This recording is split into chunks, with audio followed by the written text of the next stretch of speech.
Bismillahi walibni waruhil kudus al-ilahul wahid demi nama Bapa, Putra dan Rohul Kudus, ketiganya yang esa. Shalom sahabat yang dikasih oleh Tuhan, berjumpa kembali dengan saya di channel ini. Terima kasih buat teman-teman yang selalu setia mendukung perkembangan channel ini dengan cara subscribe, like, komen, dan share. Tuhan memberkati kita. Sobat yang terkasih, kembali lagi kita akan mencerdaskan banyak orang dari kebutaan dan klaimologi yang mereka buat dan sangat akut terhadap iman yang dipercaya orang Kristen terhadap Taurat dan juga Perjanjian Baru.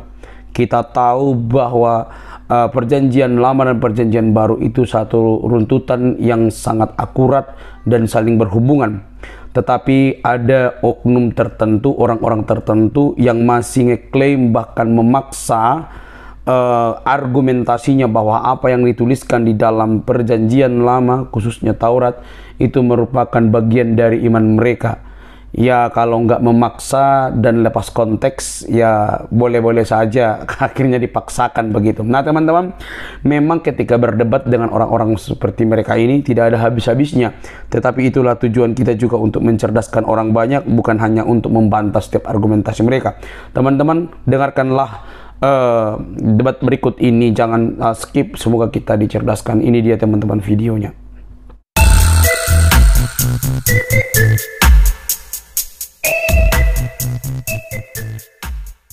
Oke, baik, kita akan mulai dengan pernyataan pembuka oleh Pak Suma terkait tema kita, yaitu siapakah yang dinubuatkan Musa dalam Ulangan 18:15, Yesus atau Muhammad? Here we go, silakan Pak Suma, dimulai dari sekarang. Baik, Bismillahirrahmanirrahim. Assalamualaikum warahmatullahi wabarakatuh. Damai sejahtera untuk kita semua, sahabat-sahabat, rekan-rekan sekalian, baik Muslim maupun Kristiani. Pada malam hari ini, satu kehormatan bagi kita mendapatkan kemudian undangan untuk berdialog dengan Bapak Pendeta Esra Soru ya.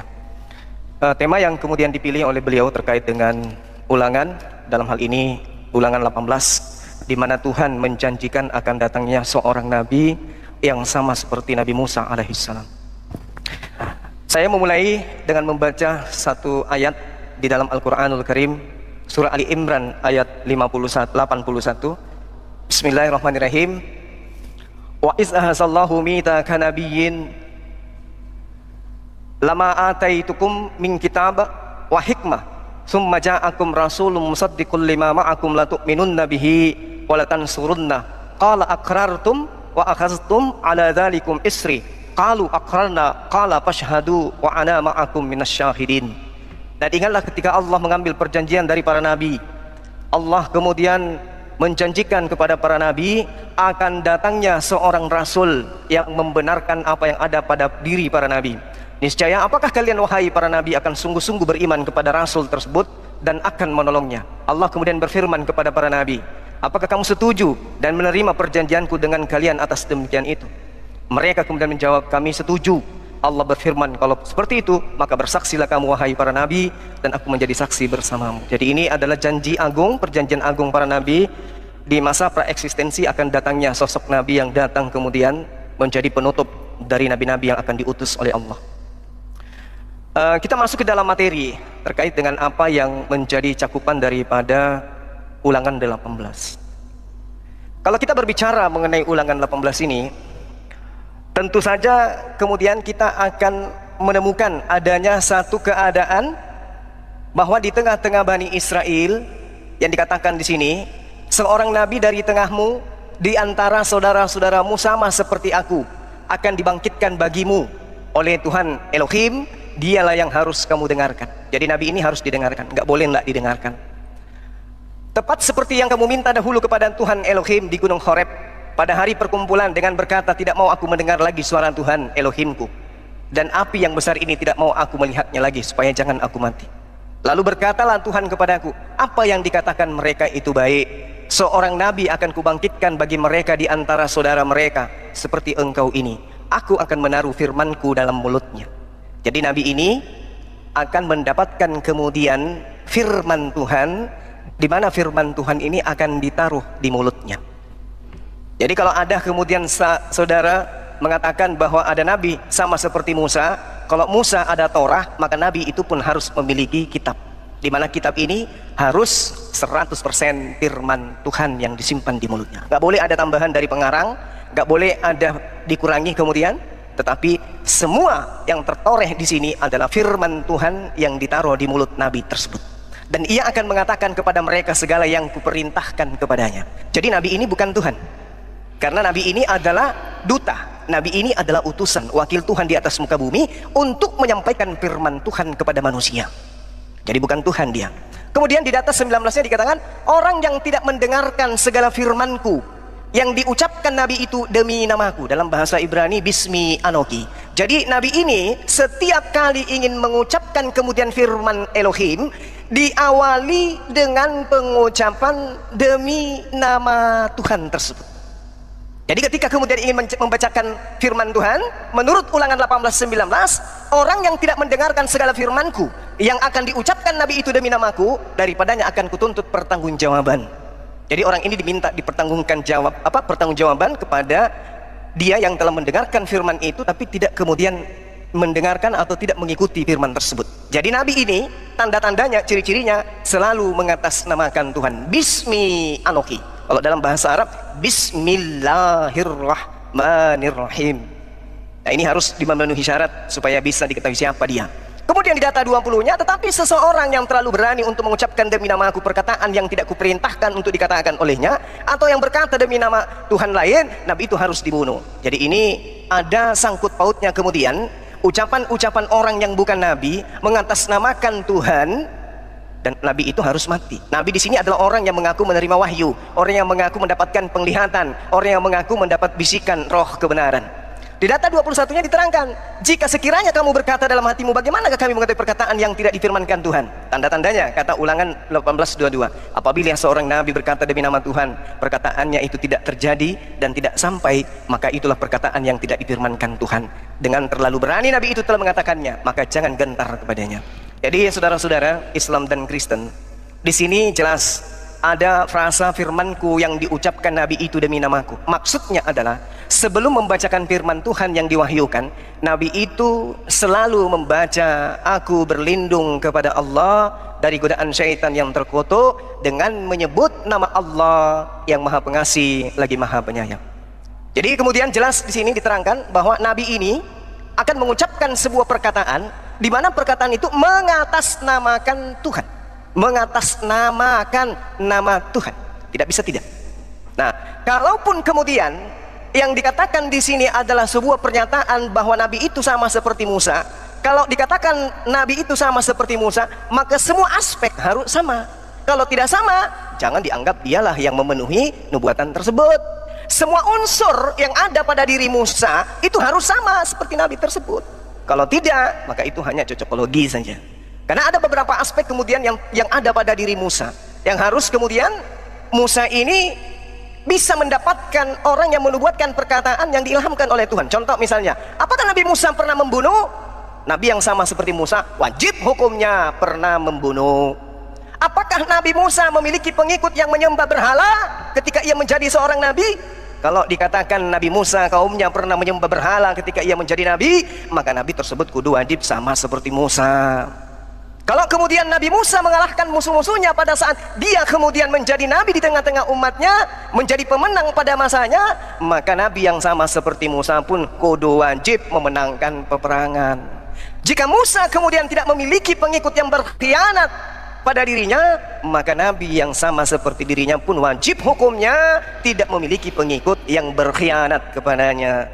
Jika Nabi Musa kemudian dilahirkan dari seorang ayah dan ibu, maka nabi yang sama seperti Musa kudu wajib sama, tidak, dia harus lahir dari ayah dan ibu. Jika kemudian Musa memerintahkan pengikutnya untuk merebut sebuah wilayah, sebuah kota, sebuah negara, sebuah daerah, sebuah tanah, maka nabi yang sama seperti Musa pun wajib hukumnya melakukan hal yang sama. Jika Nabi Musa kemudian dituhankan oleh umatnya, maka nabi yang sama seperti Musa pun wajib disembah oleh umatnya. Saya kira begitu sebagai pengantar bagi saya, karena ini adalah hal yang sederhana untuk kemudian mengetahui siapa yang sama seperti Nabi Musa. Demikian untuk sementara. Oke, 10 menit pernyataan pembuka dari Bang Suma. Terima kasih sudah Beta mencatat beberapa argumen, kurang lebih ada 3 di sana secara garis besar, yaitu nabi yang dimaksud itu pasti bukan Tuhan, harusnya bukan Tuhan. Kemudian nabi yang dimaksud yang kedua itu harus mengatasnamakan Tuhan. Kalau mengatasnamakan Tuhan berarti dia bukan Tuhan. Asumsinya begitu. Kemudian yang ketiga harus sama seperti Musa aspek-aspeknya. Dan persyaratannya sudah Bang Suma sampaikan sendiri. Salah satunya kalau lahir dari ayah ibu, maka nabi demikian yang dinubuatkan juga harus lahir dari ayah ibu. Walau tentu saja belum kelihatan siapa nabinya, mungkin dalam perdebatan ini akan kelihatan. Pak Suma belum sampaikan itu siapa sebenarnya, tapi oke lah, kita lanjutkan pada Pak Esra untuk 5 menit. Pak Inspirasi siap kah? Ya. Oke, timernya siap 5 menit ya. Silakan Pak Esra. Oke, jadi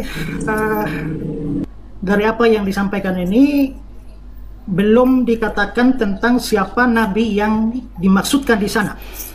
Biarpun saya tahu asumsi dari teman-teman Islam bahwa itu adalah Muhammad, tapi yang penting adalah bahwa di dalam perdebatan ini atau di dalam pernyataan pembuka ini beliau belum mengatakan siapa.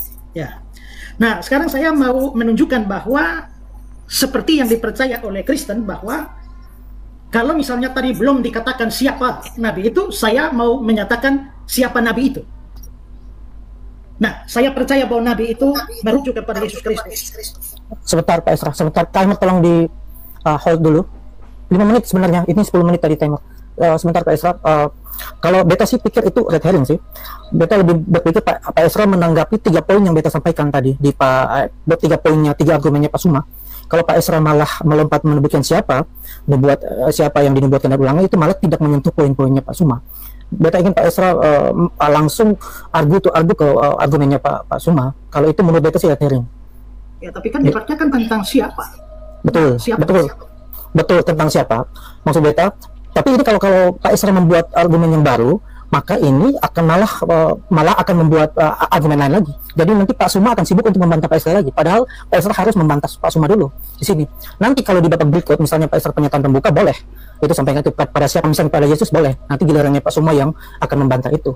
Gitu. Beta harap itu Pak Esra ikuti aturan yang sudah kita sepakati. Beta anggap itu red herring. Kalau misalnya Pak Esra mau lanjutkan, beta terpaksa harus kasih sanksi timer untuk mungkin potong sekitar 30 detik waktu Pak Esra, karena kalau Pak Esra tidak ikut aturan ini. Bagaimana? Moderator sebentar, ini Bang Inspirasi, opening tadi 10 menit, kemudian saling menanggapi hanya 5 menit ya.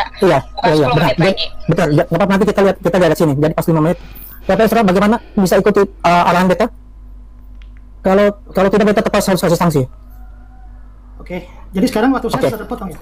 Tidak. Saya sudah minta di hold ini waktunya, jadi nanti tinggal disambung. Jadi tadi ada 1 menit, jadi nanti tinggal disambung. Jadi Pak Esra tolong tanggapi poinnya Pak Suma, tidak boleh tanggapi yang lainnya. Itu kita mau adu argumen sini, kita bukan mau ngomong poin yang lain. Baik, terima kasih, silakan dilanjut. Oke, baik kalau begitu. Jadi tadi dikatakan bahwa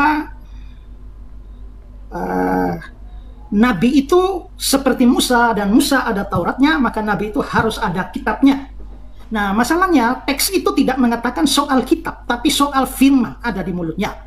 Lalu apa dasarnya menyimpulkan bahwa firman di situ harus kitab? Lalu yang kedua adalah kalau dikatakan bahwa Nabi itu berbicara demi nama Tuhan. Nah, istilah demi nama Tuhan itu apakah itu hanya bisa terjadi kalau itu keluar kata-kata verbal bahwa demi nama Tuhan, dari mulutnya kata-kata seperti itu, atau makna demi nama Tuhan itu mempunyai makna yang lain? Lalu yang ketiga itu adalah ketika dikatakan bahwa Nabi itu seperti Musa, maka semua aspeknya harus sama seperti Musa. Saya kira mungkin Pak Suma ini perlu belajar masalah apa yang disebut sebagai sebuah perbandingan, bahwa apakah memang sebuah perbandingan itu harus berarti semua aspek di dalamnya. Nah, sekarang kalau diartikan semua aspek dalamnya, Musa pernah membunuh, ya, apakah Musa pernah membunuh berarti Nabi itu juga harus pernah membunuh.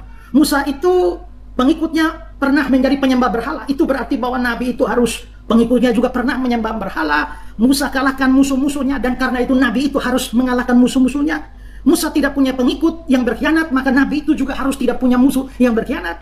Musa dilahirkan dari ayah dan ibu, maka Nabi itu harus mempunyai ayah dan ibu. Musa diperintahkan rebut suatu daerah, maka Nabi itu harus pernah memerintahkan perebutan satu daerah. Musa tidak dituhankan, maka Nabi itu tidak dituhankan. Pertanyaan saya adalah atas dasar apa sehingga kesamaan semacam ini diambil? Coba tunjukkan dari teks itu bahwa kesamaan semacam itu yang dimaksudkan, dan itu berarti merujuk kepada semua aspek. Dasarnya apa? Silakan.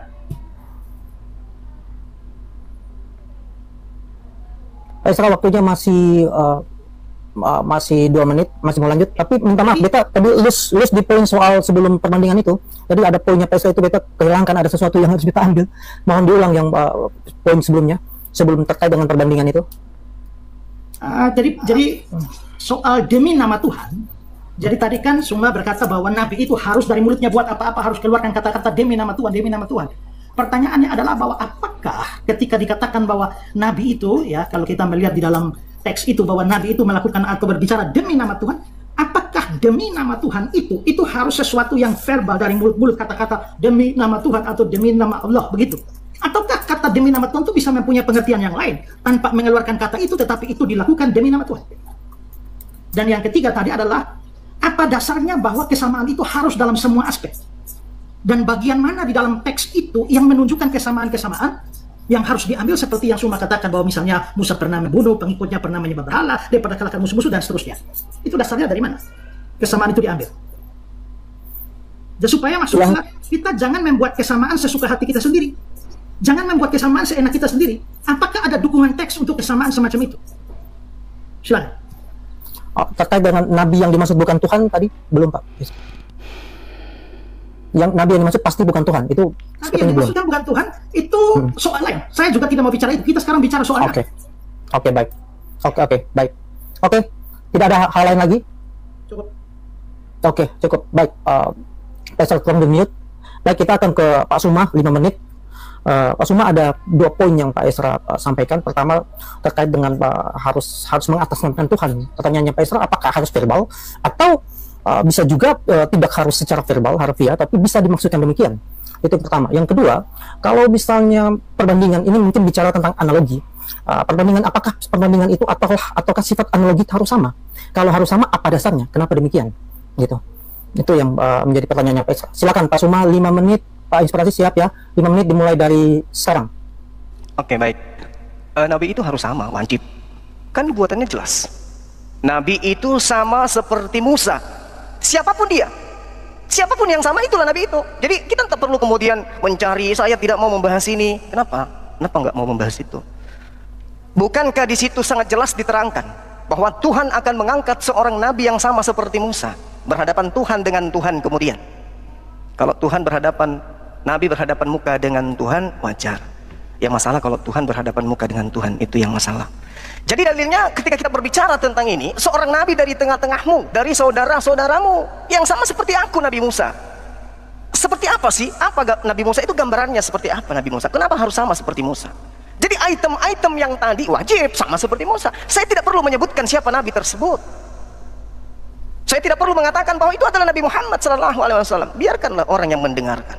Kita cukup menjelaskan Nabi Musa kemudian membebaskan Bani Israel dari perbudakan. Ada juga Nabi yang membebaskan kemudian umatnya dari tekanan-tekanan orang-orang jahiliyah. Ada orang jahiliyah itu menyembah kepada sesamanya makhluk. Ini yang dihapuskan oleh Nabi Musa. Lalu kemudian Nabi yang sama dengan dirinya pun akan menghapuskan hal yang sama. Bukan justru Nabi itu yang dituhankan, karena Nabi Musa tidak dituhankan. Ini yang perlu dipahami kemudian. Jadi banyak hal yang saudara harus pahami sebagai seorang pendeta. Ketika dikatakan seorang nabi akan dibangkitkan di tengah-tengahmu sama seperti aku, maka nabi itu wajib hukumnya sama seperti dia. Seorang nabi akan kubangkitkan, seorang nabi akan kubangkitkan. Maka orang ini nabi, bukan Tuhan. Nabi bukan jelmaan Tuhan. Seperti aku ini, aku akan menaruh firmanku di mulutnya.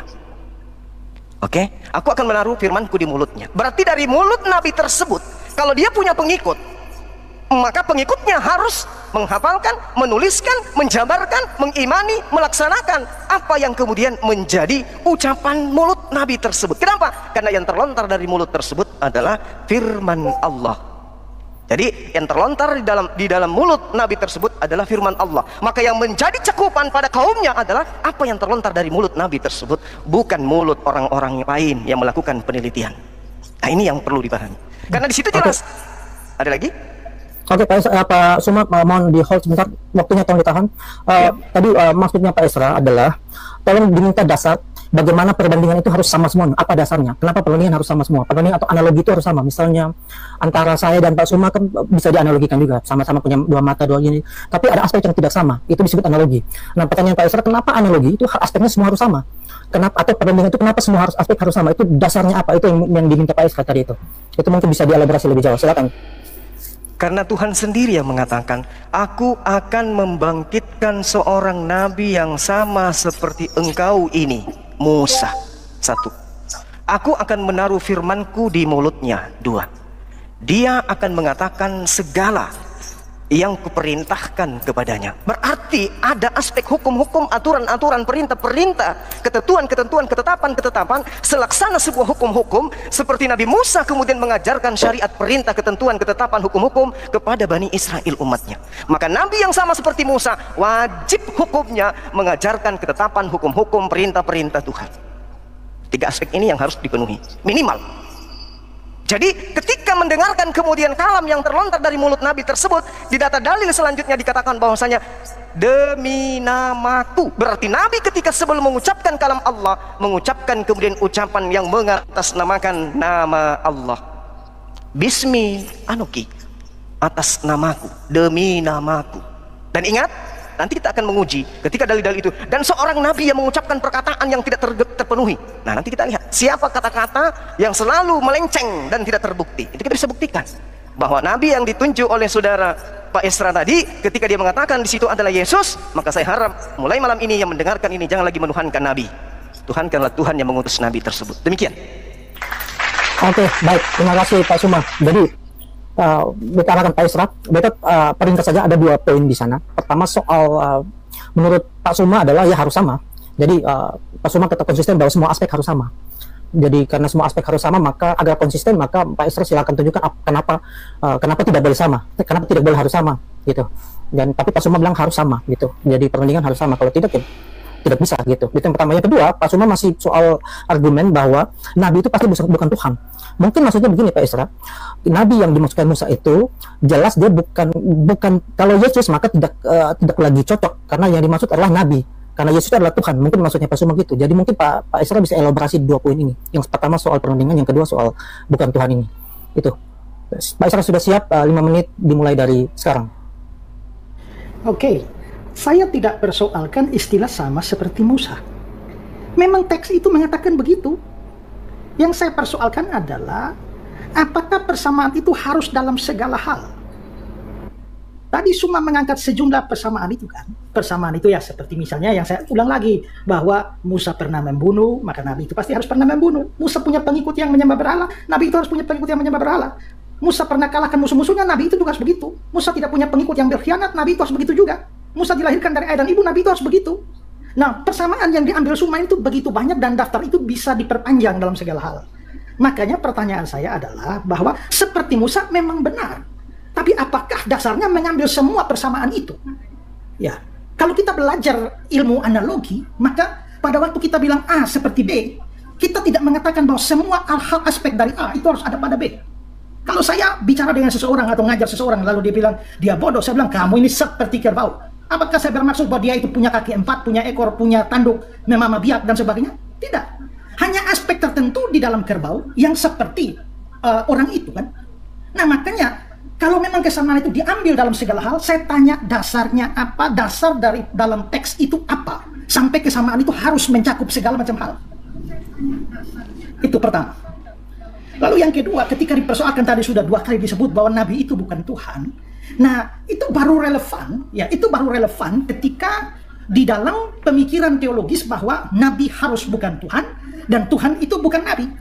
Tapi itu berbeda dengan iman Kristen yang mempercayai bahwa anak Allah dalam hal ini adalah datang sebagai manusia di dalam dunia ini yang diberi nama Yesus Kristus. Ternyata dia juga mempunyai jabatan sebagai Nabi. Pada saat berbicara hakikatnya sebagai Allah, tapi jabatannya juga sebagai Nabi. Tapi yang kita bicarakan dalam teks ini bukan soal ketuhanannya atau kealahannya, tapi kenabiannya. Jadi mungkin bagi Islam yang namanya Tuhan tidak boleh Nabi, Nabi tidak boleh Tuhan. Tapi di dalam kekristenan, Allah atau Tuhan, tapi karena dia menjadi manusia, salah satu perannya adalah menyampaikan firman. Maka pada waktu dia berperan menyampaikan firman, dia disebut Nabi. Karena itulah maka di dalam teks-teks Alkitab kita bisa melihat bahwa Yesus berkali-kali itu dianggap sebagai Nabi. Ya, Yesus dianggap sebagai nabi, misalnya ya bahwa Yesus sendiri juga kan pernah ngomong bahwa seorang nabi tidak dihargai di kampung halamannya. Dengan kata lain dia mengakui dia nabi. Tapi itu perannya di dalam dunia. Jadi kalau mengatakan bahwa dia nabi dalam pandangan Kristen itu tak harus berarti bertentangan dengan konsep ketuhanannya atau kealahannya. Jadi saya kembali menuntut berikan dasar dari teks itu bahwa dasarnya semua kesenangan itu diambil. Lalu tadi juga Suma mengungkapkan bahwa seorang nabi dari tengah-tengah saudaramu. Saya mau tanya, yang dimaksudkan dengan saudaramu itu siapa? Dari tengah-tengah saudaramu itu siapa? Itu coba dijawab. Ya, cukup ya. Sudah Pak Isra, masih ada 1 menit. Cukup? Oke, kita akan simpulkan lebih memperuncing lagi. Pak Suma, jadi maksud Pak Isra di sini adalah terkait dengan analogi perbandingan itu. Pak Isra mengatakan bahwa tidak harus sama, sedangkan posisi Pak Suma harus sama semuanya. Sedangkan Pak Isra tidak harus sama. Pak Isra membuktikan dengan ketika kita menganalogikan seseorang disebut hewan, mungkin itu aspek tertentu, misalnya cara berpikirnya, bukan semuanya, kakinya, mulutnya, badannya, telinganya sama seperti hewan. Sama seperti mungkin kalau kita analogikan dari Nabi ini, maksudnya Pak Isra misalnya, kalau Musa membelah laut, apakah Nabi yang datang juga membelah laut gitu? Kalau kita mau pakai konsisten dengan argumennya Pak Suma harus sama, maka Nabi yang datang juga harus membelah laut gitu. Mungkin begitu maksudnya Pak Isra. Nah, tapi kalau sifatnya analogi, menurut Pak Isra sifat analogi itu adalah aspek-aspek yang sama, tapi ada aspek yang tidak sama. Namanya juga analogi. Ini seperti pelajaran mendasar dalam terkait dengan analogi ya, memang tidak harus sama. Kalau sama berarti sudah bukan analogi lagi. Mungkin Pak Isra gitu. Yang kedua, ada perbedaan konsep Nabi menurut Islam dan Kristen. Nah, ini yang mungkin ada perbedaan konsep di sini. Jadi perspektifnya Bang Suma bahwa Nabi menurut Islam ya, Nabi bukan Tuhan, Tuhan bukan Nabi. Tapi dalam perspektif Kristen, dalam teologi Kristen menurut Pak Isra, Nabi itu bisa jadi dia juga Tuhan, punya gelar Tuhan, dia juga punya gelar Nabi. Seperti Yesus mengatakan dirinya adalah seorang Nabi bla bla bla dalam ayat-ayat yang lain gitu menurut Pak Isra. Kemudian Pak Isra menambah satu argumen lagi, seorang Nabi di tengah-tengah saudara kita. Ini yang ketiga. Nah, menurut Pak Suma ini siapa Nabi yang ada di tengah-tengah saudara kita? Beta sampaikan 3 poin ini. Tetapi yang ketiga ini Pak Isra, mohon maaf, beta pikir ini tidak harus dijawab Pak Suma, karena beta anggap ini Pak Isra tidak sedang menanggapi argumennya Pak Suma soal saudara-saudara itu. Jadi Pak Suma tidak mau tanggapi juga tidak apa, tanggapi saja soal analogi dan soal perbedaan konsep Nabi di Islam dan Kristen. Nah, karena ini kita bicara tentang Alkitab, maka mungkin perlu didefinisikan dulu apa itu Nabi dan sebagainya dalam konsep Kristen, karena ini kita Alkitab, supaya jangan sampai stromen misalnya gitu. Tapi kalau Pak Suma mau elaborasi dengan cara Pak Suma, silakan saja. Oke, 5 menit, silakan dimulai dari sekarang. Oke, baik. Jadi kalau kita berbicara mengenai Nabi, kita nggak usah terlalu harus masuk ke perspektif Kristen, harus masuk ke Islam, nggak perlu. Kita jadikan Ulangan 18 ini aja sebagai sandaran. Apa Nabi itu menurut Ulangan 18? Nomor 18. Itu aja yang kita bahas. Nabi yang dimaksud di sini, Tuhan akan menaruh firman di mulutnya. Itu Nabi itu aja, nggak usah kita melebar kemana-mana. Seorang Nabi akan kubangkitkan bagi mereka dari antara saudara mereka. Mereka ini siapa? Bani Israel. Siapa saudara dari Bani Israel? Yang kita tahu. Kalau kita ingin mengetahui lebih detailnya lagi, kita baca Kejadian 17. Apa yang Tuhan katakan? Karena itu namamu bukan lagi Abraham, melainkan Abraham. Karena engkau telah kutetapkan menjadi bangsa, bapak sejumlah besar bangsa. Aku akan membuat engkau beranak cucu sangat banyak. Engkau akan kubuat menjadi bangsa-bangsa, dan padamu akan berasal raja-raja. Kepadamu dan keturunanmu akan kuberikan negeri ini yang kau diami sebagai orang asing, yakni seluruh tanah Kanaan akan kuberikan menjadi milikmu untuk selama-lamanya. Dan aku akan menjadi Tuhan mereka, Tuhan anak-anakmu. Jadi data ini kemudian berkesesuaian dengan surah Al-Baqarah ayat 124. Bagaimana kemudian Allah menjanjikan keturunan Nabi Ibrahim. Sedangkan kalau kita melihat tanah Kanaan, sekarang ini kita kenal dengan tanah Palestina. Tentu saja kalau kita berbicara... Pak Suma sebentar, mohon maaf, tolong di hold waktu Pak Suma. Pak Suma tolong kembali pada poin. Ada 2 poin yang beta wajibkan untuk Pak Suma tanggapi. Pak Suma sudah sharing. Pak Suma tolong tunjukkan bahwa analogi harus sama semuanya supaya mendukung argumennya Pak Suma. Itu yang pertama. Yang kedua, terkait perbedaan konsep Nabi menurut Islam Kristen. Nah, ini kan menurut Pak Isra ini karena bicara tentang Alkitab. Maka Pak Isra lebih berpikir bahwa ini harusnya perspektif Kristen menurut Pak Isra dalam wacana, karena bicara tentang Alkitab dan otoritas yang merupakan otoritasnya buku otoritasnya yang digunakan oleh Kekristenan. Jadi Pak Suma tolong elaborasi dulu soal analogi dan soal perbedaan konsep Nabi ini. Jadi jangan bicara hal lain dulu. Silakan. Iya. Jadi begini, ini kan saya jangan diarahkan, tapi Pak Esra Suruh tidak diarahkan. Arahkan juga beliau bahwa ini kita membahas Ulangan 18, tidak membahas tentang Yesus. Yesus itu Tuhan, bukan Nabi. Harus Anda pahami itu dulu. Jangan hanya tegas kepada saya. Dia berbicara mengenai saudara-saudara mereka. Saudara mereka siapa yang ada di tanah Palestina yang tinggal bersaudara di sana? Bani Arab dan Bani Israel. tak ada orang Kristen di sana. Terkait mengatakan bahwa kitabnya Anda ini bukan kitab saudara, ini bukan kitabnya Kristen, ini kitabnya orang Yahudi. Saya ulang lagi, ini bukan kitabnya Kristen, ini kitabnya orang Yahudi. Itu dicamkan dan ditelan kalau pahit. Jadi saya katakan kepada saudara, jangan masuk ke perspektif Islam, jangan masuk ke perspektif Kristen, karena ini kitabnya Yahudi. Kata kitab Yahudi sama seperti mereka di antara saudara mereka, seperti engkau. Kamauka dalam bahasa Ibrani. Kamauka itu berarti dia harus sama seperti Musa.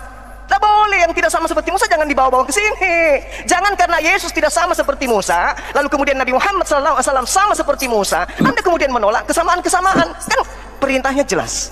Saudara-saudara mereka, ahahem, kamauka, sama seperti engkau wahai Nabi Musa, wenatati diberai, dan akan menempatkan diriku, akan menempatkan perkataanku, kata-kataku di mana? Bafi, di mulutnya. Nah sekarang, kalau kita... Baik Pak Suma, mohon ditahan dulu waktunya. Pak Suma, saya ingatkan lagi, pertanyaannya terkait analogi yang ini argumen Pak Suma sendiri, analogi harus sama. Nah Pak Esra kan tidak harus sama. Nah, bagaimana Pak Suma mempertahankan ini? Kalau Pak Suma tadi hanya mengulang itu, hanya namanya etnosawi, mengulang apa yang sebenarnya tidak sedang dibahas Pak Esra. Yang Pak Esra bangsa ini. Bang Fan sebentar ya. Kalau bisa moderator hanya ini mengatur jalannya diskusi saja tanpa mengintervensi kedua peserta, dilepas saja begitu. Ini Bang Fan. Tidak, sebentar. Dari awal kan sudah disetujui. Kenapa saya bilang saya akan langsung menegur, kalau tidak Pak Esra pun saya tegur gitu. Jadi mohon kalau mau terima arahan saya silakan, tapi kalau tidak mau ya sudah, kita saya juga tidak mau jadi moderator. Saya tidak mau jadi moderator kalau tidak berguna sama sekali. Oke, kalau mau gini Bang Fan, karena saya juga tidak mau membuat kedua partisipan tidak nyaman ya dengan terlalu banyaknya moderator menyampaikan pembahasan seperti itu. Jadi biarkan sebentar. Anda penting ini. Kalian dari awal ketika beta sampaikan metode aturan debat, Anda sudah setujui. Beta sendiri katakan bahwa beta pastikan tidak boleh red herring dan tidak boleh ad hominem. Namun beta ini red herring. Pak Suma punya argumen sendiri, hal aspek semua harus sama. Ini yang beta minta untuk Pak Suma pertanggungjawaban. Tapi Pak Suma tidak bicara itu kurang baik juga. Jadi bagaimana ini beta harus bagaimana? Apakah beta harus diam-diam saja? Kan tidak mungkin. Tidak bisa beta seperti itu. Pak Esra pun beta tegur. Beta tidak akan segan-segan terhadap siapapun. Jadi mohon host untuk kalau sudah percaya dan mohon biarkan beta lakukan tugas beta. Tapi kalau tidak mau ya oke lah, beta juga stop sampai sini, kita tidak perlu lanjutkan lagi. Beta sih lurus-lurus saja sebenarnya. Tidak ada Esranya mana Pak Esra? Macam-macam. Terpental. Esranya kemana ini? Mungkin ketendang ya. Mohon maaf atas ketidaknyamanan. Beta tidak bermaksud apa-apa. Beta hanya pengen mungkin Esra ketendang ya, mohon dibantu. Ada di bawah kah kalau atau di atas itu? Atau di mana? Bang Singa, tolong dinaikkan lagi ini Pak Esra ya. Siap ini. Barangkali gini, masukan ke moderator ketika masing-masing narasumber menerasikan selama yang tidak ada proses dulu, baru ketika evaluasi. Barangkali itu saja. Dan gini, sebaiknya moderator jangan kelamaan lebih lama dari narasumber, jadinya ngomongnya gitu. Cuman mengingatkan aja.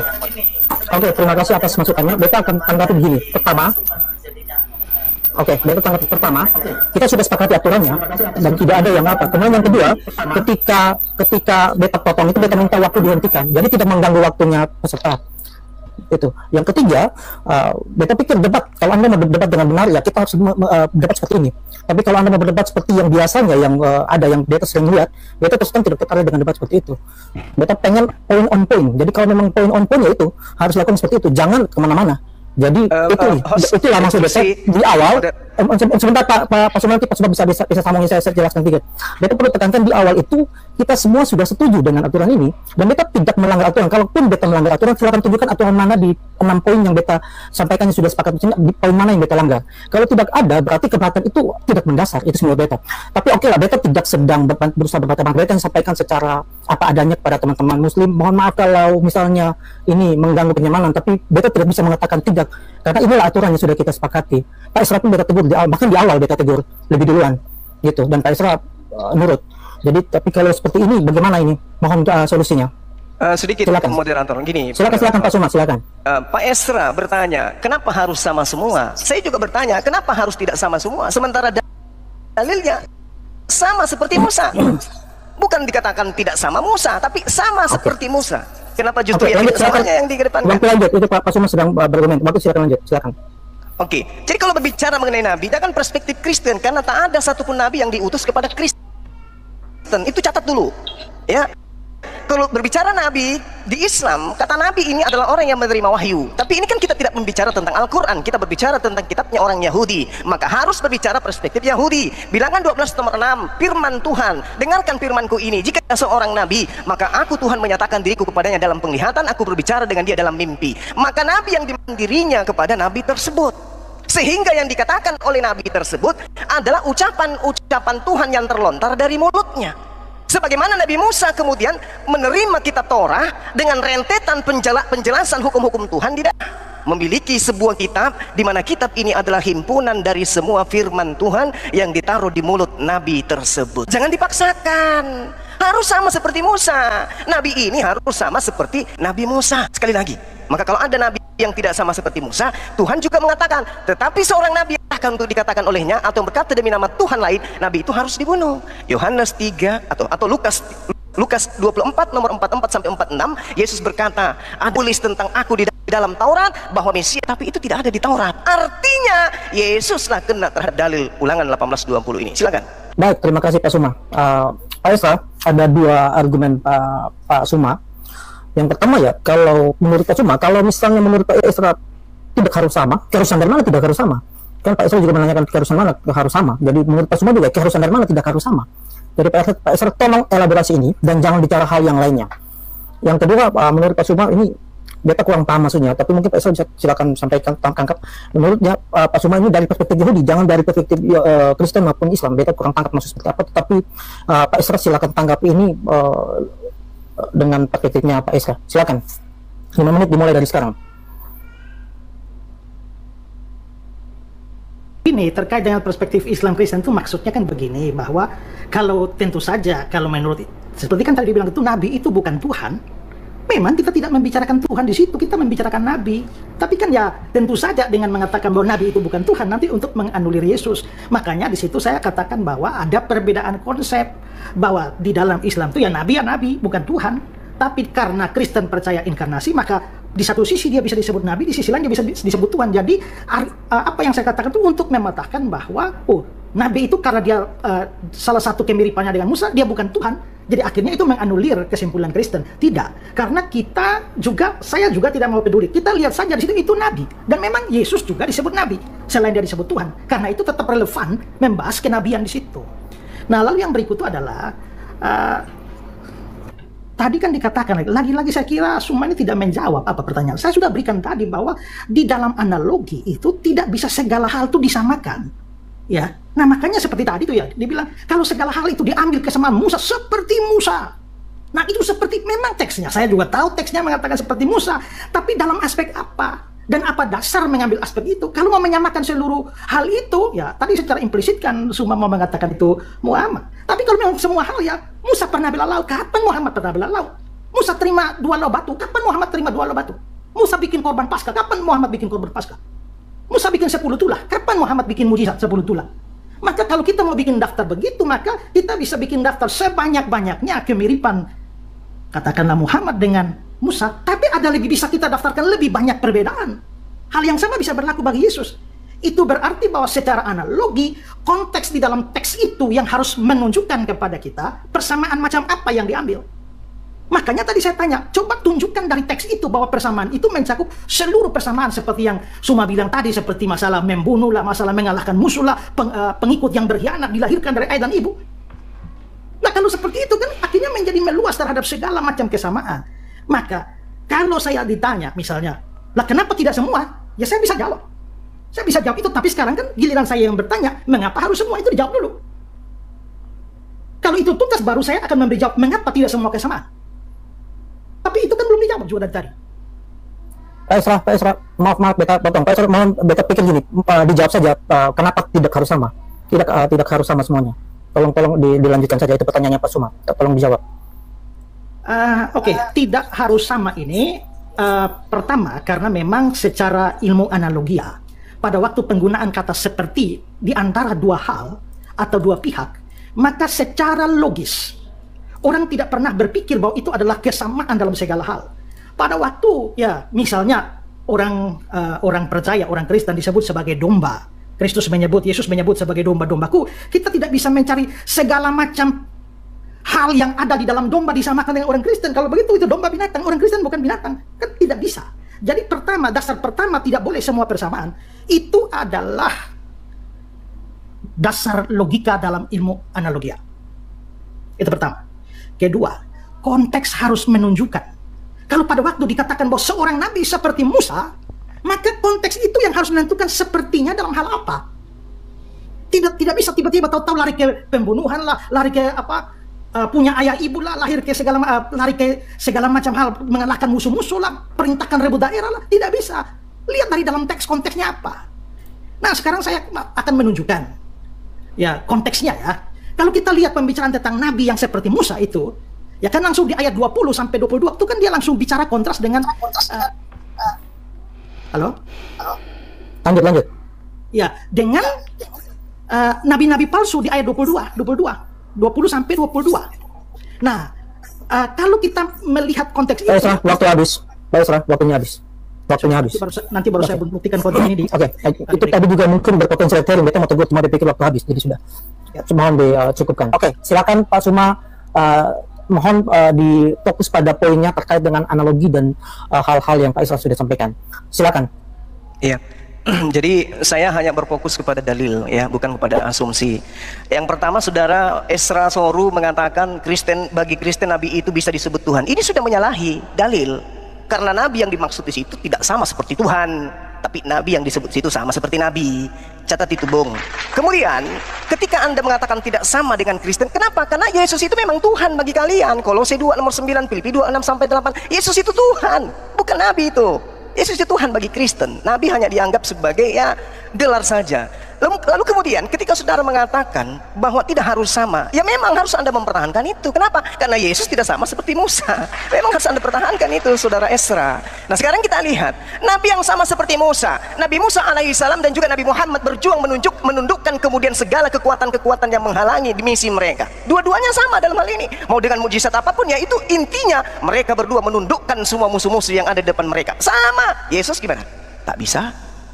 Sebelum kemudian Nabi Musa dilahirkan dan juga Nabi Muhammad SAW dilahirkan, kaumnya dua-duanya penyembah berhala. Yesus gimana? Gimana dengan kaumnya? Apakah nyembah berhala? Tidak. Yesus gugur lagi di situ. Kemudian Nabi Musa alaihissalam, juga Nabi Musa alaihissalam, Nabi Muhammad SAW mengalahkan musuh-musuhnya. Mereka menjadi pemenang. Mereka ikut berperang di tengah-tengah prajuritnya, di tengah-tengah umatnya. Yesus tak ada di situ, Bung. Yesus tak bisa. Jadi wajar ketika Anda membantah firman Tuhan yang mengatakan, "Maukah sama seperti engkau Nabi Musa?" Tapi saudara Esra mengatakan tidak sama, harus berbeda. Pikirkan itu. Anda harus berjuang, harus tidak sama. Kenapa? Karena memang Nabi Musa dan Yesus itu tidak sama.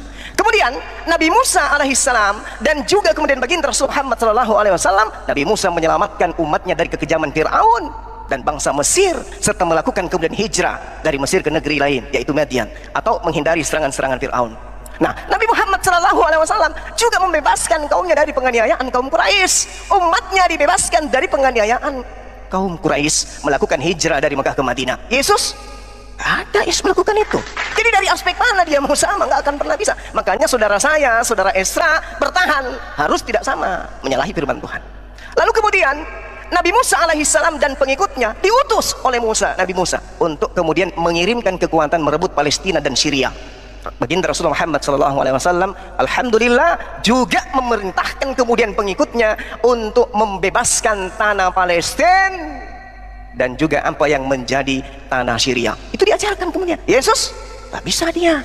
Yesus nggak bisa ngapa-ngapain, gugur dia di situ. Makanya sekali lagi saya katakan, seorang pendeta Esra Soru harus membantah firman Tuhan yang mengatakan sama seperti Musa. Maka Nabi itu tidak boleh sama seperti Musa, tidak sama persis dengan Nabi Musa maksudnya. Lalu kemudian Nabi Musa dan Nabi Muhammad sama-sama menerima hukum baru. Yesus tak menerima hukum apa-apa, dia hanya melanjutkan hukum yang datang dari Nabi Musa. Jadi gugur lagi Yesus di sana. Kemudian Nabi Musa alaihissalam dan juga Nabi Muhammad SAW diterima sebagai pemimpin oleh umatnya secara turun-temurun. Nabi Musa sampai hari ini masih jadi pemimpin. Nabi Muhammad SAW sampai hari ini masih pemimpin. Yesus pemimpin di mana dia? Jadi banyak hal kesamaan yang mana syarat untuk duduk menjadi sama seperti Musa, ya wajib sama seperti Musa dari hal-hal seperti ini. Ini adalah hal yang fundamental. Sementara berbicara mengenai Yesus, di mana disimpan Yesus itu agar sama seperti Musa? Dari aspek mana? Jasad tidak, kedatangan tidak, kepergian tidak, umat yang ada di sekelilingnya tidak, kitab suci tidak. Lalu apa yang sama? Gak ada yang sama. Makanya Pak Pendeta mungkin bukan malu ya, tapi memang kayaknya tidak ada yang sama seperti Nabi Musa itu.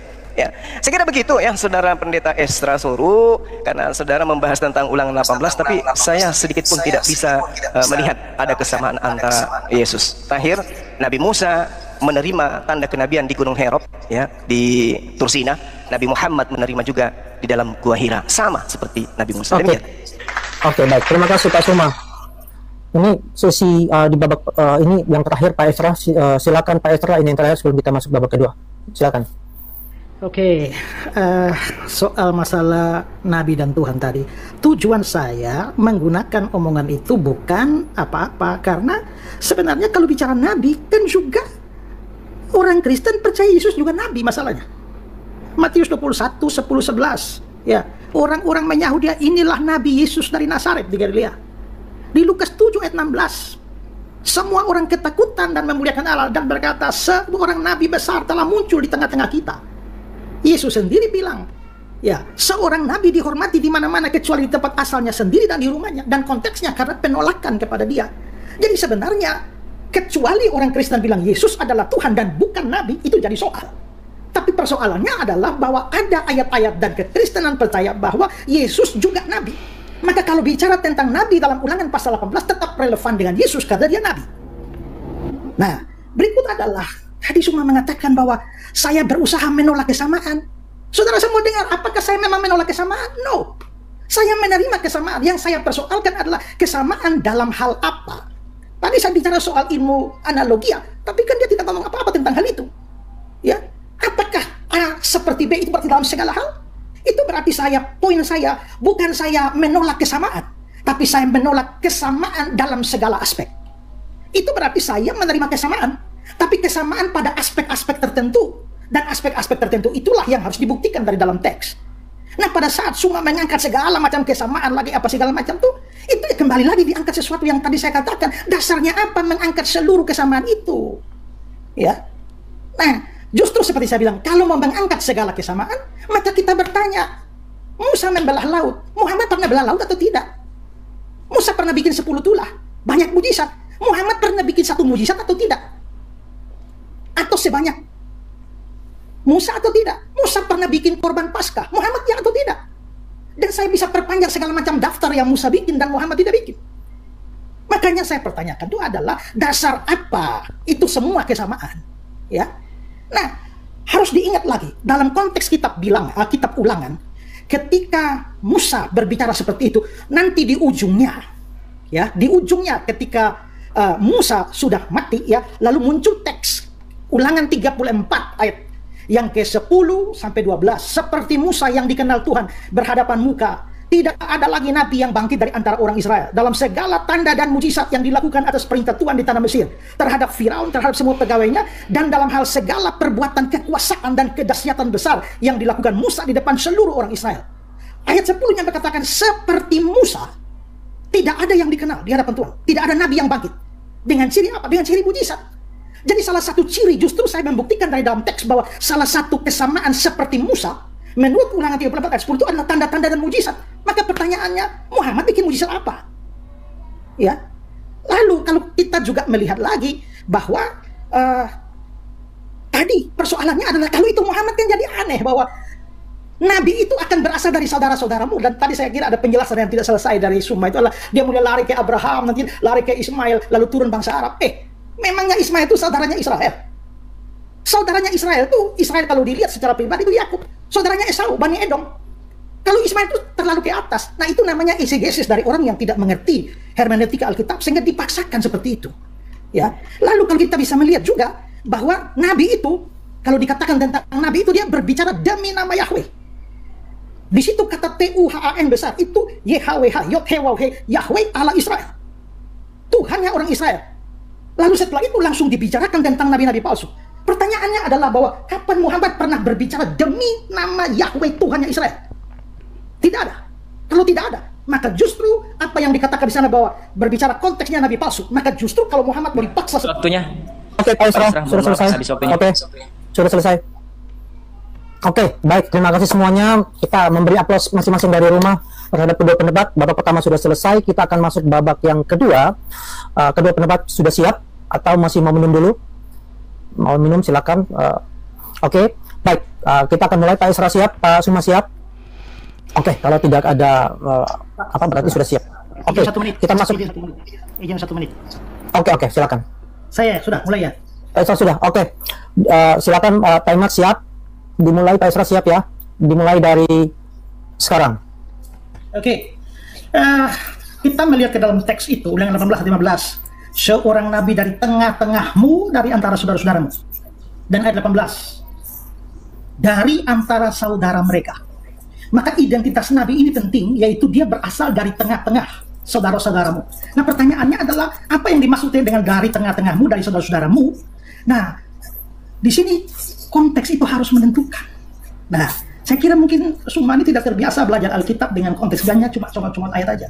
Ini di dalam pasal 18 kita Ulangan. Ayat 15 ya. Maka kita harus mulai lihat dari ayat 1. Ya. Nah, dikatakan imam-imam orang Lewi dan seluruh suku Lewi janganlah mendapat bagian dalam pusaka mereka bersama-sama orang Israel. Lalu ayat 2, janganlah itu berarti suku Lewi. Di tengah-tengah saudara-saudaranya yaitu suku Israel yang lain. Tuhanlah milik pusakanya yaitu suku Lewi. Seperti yang dijanjikan kepadanya suku Lewi. Inilah hak imam suku Lewi, ayat 3. Ayat 4 juga. Ayat 4, hasil pertama gandummu itu suku Israel yang lain. Dari anggurmu itu suku Israel yang lain, mu di situ. Minyakmu terus itu suku Israel yang lain, itu diberikan kepada suku Lewi. Lalu ayat yang ke-7 saya lompat, menyelenggarakan kebaktian demi nama Tuhan Allahnya suku Lewi sama seperti semua saudaranya suku Lewi. Jadi pertama-tama ayat 1 sampai 8 itu bicara soal suku Lewi, maka saudara-saudaramu itu adalah saudara-saudara dari suku Lewi. Lalu ayat 9 sampai 18 itu mulai nasihat kepada umat Israel secara umum. Apabila engkau umat Israel sudah masuk ke negeri yang diberikan kepadamu umat Israel, Tuhan Allahmu umat Israel, janganlah engkau umat Israel. Lalu ayat 10, dan di antaramu itu umat Israel. Lalu loncat ke ayat yang ke-12, sebab setiap orang yang melakukan hal itu adalah kekejian dari Tuhan, dan oleh karena kekejian inilah Tuhan Allahmu umat Israel menghalau mereka dari hadapanmu, itu umat Israel. Lalu ayat 13 itu semuamu di situ dan kau di situ adalah umat Israel.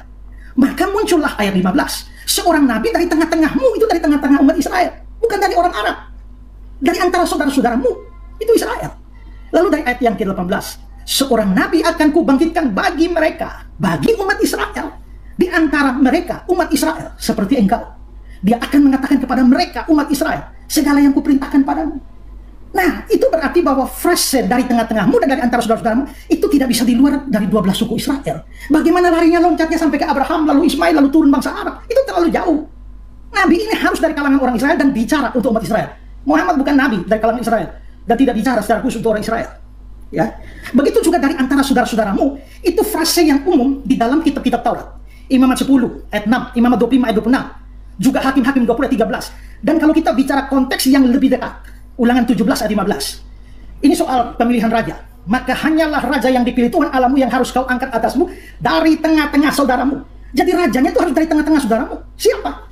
Ya nanti kita bisa lihat Benyamin atau Daud, itu kan dari orang Israel. Jadi istilah dari tengah-tengah saudaramu tidak pernah berarti bahwa itu dari luar bangsa Israel. Jadi mustahil Nabi itu Muhammad, karena Muhammad bukan orang di antara Israel, itu di pinggir Israel atau di luar Israel. Ya. Nah, terus Nabi itu akan berkata-kata demi nama Yahweh. Ya, itu yang tadi dibilang ya. Dia bicara demi namaku. Tapi namaku yang maksud di sana siapa? Ulangan 18 ayat 21. Difirmankan Tuhan besar, Yahweh. Demi nama Yahweh. Ya. Nah, pertanyaannya, kapan Muhammad pernah berbicara tentang nama Yahweh, Tuhannya orang Israel? Ketiga, Nabi itu mengenal dan dikenal Yahweh, mempunyai hubungan yang sangat spesial dengan Yahweh, seperti Musa. Ini yang saya bilang, seperti di situ harus dilihat dari konteks. Nah, kalau kita geser ke belakang, Ulangan 34, seperti Musa yang dikenal Tuhan berhadapan muka dengan muka. Nah, frase dikenal Tuhan berhadapan muka dengan muka itu menunjukkan tingkat kekaripan yang sedemikian rupa dengan Nabi itu dengan Yahweh. Pertanyaannya adalah, apakah Muhammad mempunyai hubungan yang spesial dengan Yahweh, Tuhannya orang Israel? Dan dari konteks Ulangan 18, Nabi itu harus menjadi perantara antara umat Allah dengan umatnya Israel. Karena ayat 15, seorang Nabi akan dibangkitkan bagimu, tapi Nabi seperti engkau tuh dalam hal apa? Tidak bisa dalam segala hal yang diambil semua dengan segala macam dari ujung dunia. Ayat 16 itu jadi kuncinya. tepat seperti yang kamu minta dahulu kepada Tuhan Allahmu di Gunung Horeb pada hari perkumpulan dengan berkata, tidak mau aku mendengar suara Tuhan Allahku, dan api yang besar ini tidak mau melihatnya lagi, supaya jangan aku mati.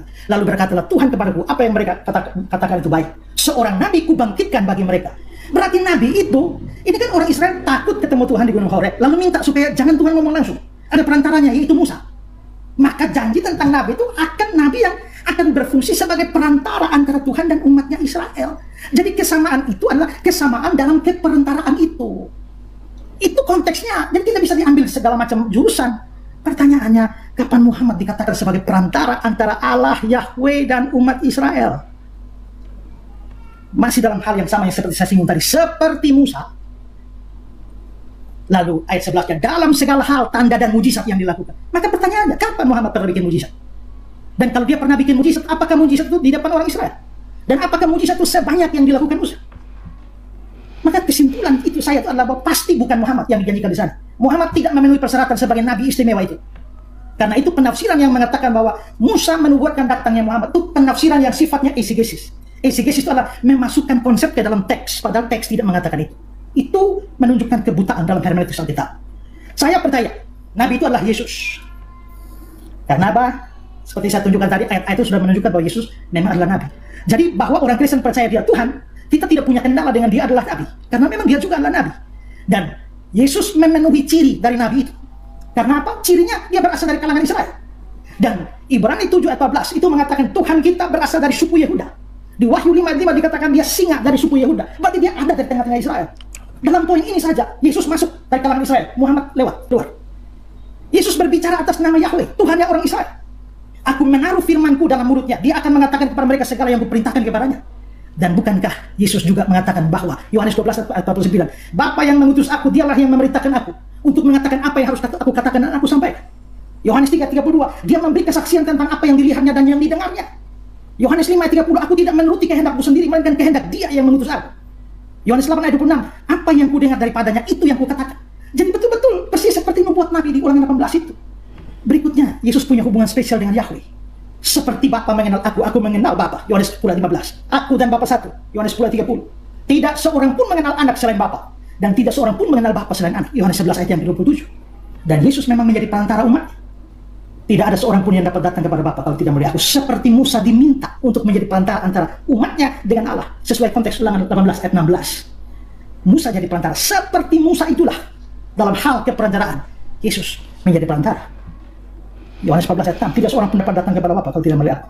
1 Petrus 3:18, supaya dia membawa kita kepada Allah. Dan 1 Timotius 2:5, dia yang menjadi pengantar antara Allah dan manusia, yaitu manusia Kristus Yesus. Maka tugas perantaraan ini dilakukan oleh Yesus. Tidak ada yang bisa datang kepada Allah tanpa lewat Yesus. Makanya saudara semua, saya tidak peduli bagaimanapun juga, tapi saudara orang berdosa, saya orang berdosa, kita semua layak masuk neraka. Tanpa keperantaraan Yesus, semua akan pergi ke neraka. Karena itu, saudara mungkin tidak mau percaya, tapi saya tetap minta percayalah kepada Yesus supaya selamat. Kalau tidak, saudara tidak selamat. Berikut, Nabi itu membuat banyak mujizat dan Yesus ternyata membuat begitu banyak mujizat. Yohanes ayat 14 itu ya.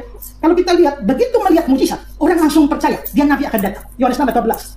Ketika orang-orang itu melihat mujizat yang telah diadakannya, mereka berkata dia ini adalah benar-benar Nabi yang akan datang ke dalam dunia. Jadi kita bisa lihat, Nabi yang akan datang ke dalam dunia itu seperti yang dimaksudkan dengan Nabi yang dijanjikan oleh Oke, Pak Isra. Pak Isra, saya waktu sudah selesai. Lanjut. Pak Isra. Iya, makasih Tamat. Oke. Saya sudah cukup. Oke. Wah, ini cukup banyak poinnya. Beta cukup khawatir kalau bisa jadi melebar kemana-mana. Jadi beta akan memperingkasnya begini. Mungkin ada dua hal, dari samping ada banyak hal yang Pak Isra sampaikan.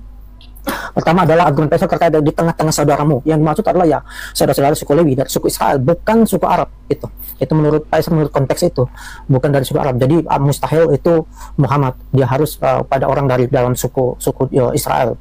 Menurut Pak Isra itu merujuk pada Yesus gitu. Kemudian ya raja-raja di tengah saudaramu itu harus dari orang Israel, dan Nabi yang datang itu harus bicara atas nama Yahweh gitu. Apakah Nabi Muhammad bicara sama Yahweh itu dipertanyakan, apakah Muhammad juga mempunyai hubungan dekat dengan Yahweh gitu. Kemudian Nabi yang datang itu dikatakan sebagai perantara Yahweh gitu, ya, seperti Musa. Nah, Yesus katanya demikian, apakah Muhammad demikian, itu juga dipertanyakan. Nah, kemudian Pak Isra juga mengatakan Nabi yang datang itu harus membuat mujizat gitu. Musa membuat banyak mujizat, Yesus membuat banyak mujizat, dan menurut konteksnya Pak Isra, mujizat itu ya harus dilakukan di tengah orang Israel. Nah, ini pertanyaannya juga menjadi apakah Muhammad melakukan mujizat juga? Apakah sebanyak yang Musa maupun Yesus sampaikan di tengah-tengah orang Israel juga? Nah, ini yang perlu ditanggapi oleh Pak Suma. Kita kasih poinnya begini. Yang pertama ya, Pak Suma juga membuat kesamaan-kesamaan tertentu. Kemudian sekarang Pak Esra juga membuat kesamaan-kesamaan tertentu. Nah, ini yang harus ditanggapi Pak Suma adalah apakah kesamaan-kesamaan ini suatu yang relevan, suatu yang kontekstual dengan ayat tersebut atau tidak? Atau kalau tidak, itu kenapa? Kalau itu merujuk pada Muhammad, kenapa juga demikian? Kalau menolak poin-poinnya Pak Esra juga, itu juga kenapa demikian? Itu perlu dielaborasi. Jangan bicara hal lainnya. Mohon beta mungkin di babak kedua harus lebih ketat lagi. Jadi on point, harus sesuai dengan poin-poinnya. Baik Pak Suma, kalau sudah siap 5 menit. Sudah siap ya Pak Suma ya? Oh, maaf Pak Suma. Sebelumnya saya mau tanya dulu Pak Suma, mungkin ada dari pernyataan pembukanya Pak Esra yang mungkin Pak Suma kurang paham, baik itu terkait istilah atau apapun, supaya Pak Esra harus klarifikasi dulu. Memang waktu tidak jalan. Moderator, yang saya lihat justru Pak Esra Suru ini yang tidak paham materi. Itu aja dari saya. Oh, beliau saya? Iya, beliau yang itu ada mau klarifikasi apa? Oke. Enggak. Pak Pendeta Esra ini yang enggak paham ya. Jadi gini. Oke, 5 menit dimulai dari sekarang. Ya, jadi gini, Saudara Esra, Anda itu terlalu muluk-muluk menyampaikan tentang Yesus. Tapi endingnya Yesus itu Tuhan, Musa bukan Tuhan. Yesus tidak diterima oleh Bani Israel, Musa diterima. Yesus mau kemana dia pergi? Nabi ini untuk Bani Israel. Rasulullah Muhammad SAW diterangkan dalam Al-Quran, ya ahlal kitab, wahai Bani Israel, ahli kitab, bukan bahlul kitab, tapi ahli kitab. Qad ja'akum rasuluna yubayyinu lakum katsiran mimma kuntum tukhfuna minal kitabi wa ya'fu an katsir. Jadi Rasulullah Muhammad SAW diperintahkan oleh Tuhannya Abraham, Ishak dan Yakub datang untuk menyeru Bani Israel. Jadi yang dibihilla man ittama'a ridwanahu subulan salam. Baginda Rasulullah Muhammad SAW adalah satu-satunya jalan keselamatan bagi Bani Israel menuju kepada Tuhan yang datang kepada Nabi Ibrahim. Ingat Saudara Esra, orang-orang Yahudi, saudara-saudara kami Bani Ishak tidak pernah memanggil Tuhan mereka dengan panggilan Yahweh. Yahweh itu dewa, Bung. Itu yang Anda harus pelajari. Lalu kemudian tolong di mute. Ya, tolong di mute. Jadi ketika berbicara mengenai di tengah-tengah saudara-saudaramu, Bung, Yesus nggak bisa sampai ke sana, Bung. Kalau saudara yang Anda maksud di sini adalah Bani Israel, dalam hal ini Lewi atau dari Benyamin atau dari siapapun dari Bani Yakub, keliru ente, Bung. Kenapa? Yesus tak bisa manjat tembok. Kok bisa kayak gitu, Bang? Yes, karena di dalam Ulangan 34 nomor 10 diterangkan, seperti Musa yang dikenal Tuhan dengan berhadapan muka, tidak ada lagi nabi yang bangkit di antara orang Israel. Yesus nangis dong. Yesus tidak bisa karena Tuhan sudah menuliskan kemudian menjadikan sebuah pernyataan yang sangat jelas dalam kitabnya orang Yahudi. Ulangan 34 nomor 10, sebelum Yesus itu dilahirkan di atas muka bumi, Tuhan sudah mengatakan tidak akan ada lagi nabi yang sama seperti Musa dari Bani Israel. Yesus kemana dong? Yesus kemana dong? Jadi saudara-saudara yang dimaksud di situ adalah saudara dari Bani Israel. Saudara dari Bani Israel itu adalah Bani Ismail. Makanya Yesus mengatakan di dalam kitab saudara, Yesus nih yang berkata, bukan saya. Apa kata Yesus? Belum pernahkah engkau berkata, membaca dalam sebuah kitab, batu yang dibuang oleh tukang bangunan telah menjadi batu penjuru? Hal itu dari pihak Tuhan terjadi, suatu perbuatan ajaib di mata kita. Sebab itu aku berkata kepadamu bahwa kerajaan Elohim akan diambil daripadamu Israel dan akan diberikan kepada suatu bangsa yang akan menghasilkan buah kerajaan itu. Sekarang siapa yang menggenapi nubuatan kerajaan yang datang kepada Bani Israel yang diterangkan oleh Tuhan kepada Bani Israel ini? Diambil. Bangsa Amerika nggak mungkin, bangsa Cina nggak mungkin, bangsa Indonesia nggak mungkin, bangsa Belanda nggak mungkin. Itu hanya diberikan kepada bangsa Arab, bangsa keturunan dari Nabi Ismail. Catat itu, Bung. Yesus tidak akan pernah bisa lolos. Ulangan 34 nomor 10. Saya bacakan lagi pelan-pelan. Seperti Musa yang dikenal Tuhan dengan berhadapan muka, tidak ada lagi nabi yang bangkit di antara orang Israel. Tidak ada lagi. Tidak, dalam bahasa Ibrani kan Anda tahu sendiri, tidak ada lagi, berarti berulang sendiri Tuhan mengatakan Yesus tidak bisa duduk di situ. Karena tidak ada lagi nabi yang sama seperti Musa. Berarti Ulangan 18 nomor 18 harus nabi yang ada di luar Nabi Musa, Bani Israel, atau jangan-jangan nabi ini adalah nabi yang kemudian sebelum Yesus, benar-benar dari tengah-tengah Bani Israel, tapi bukan Yesus. Mungkin dia Yosua bin Nun, bisa jadi. Mungkin dia adalah Hezekia, bisa jadi. Mungkin juga dia adalah orang yang sama seperti Musa, tapi tidak tercatat di dalam kitab kalian. Karena kenapa? Kalau Yesus tak bisa dia. Seperti Musa yang dikenal Tuhan dengan berhadapan muka, tidak ada lagi nabi yang bangkit di antara orang Israel. Berarti demikian bukan Yesus. Siapa dia? Entah siapa. Kalau itu bukan Rasulullah Muhammad SAW juga tidak apa. Tapi yang pasti, apa yang saya uraikan, bahwa Rasulullah Muhammad SAW dengan mukjizatnya kemudian dia mampu menundukkan kemudian Jazirah Arab. Yesus tidak bisa. Nah, ini yang perlu saudara paham. Demikian.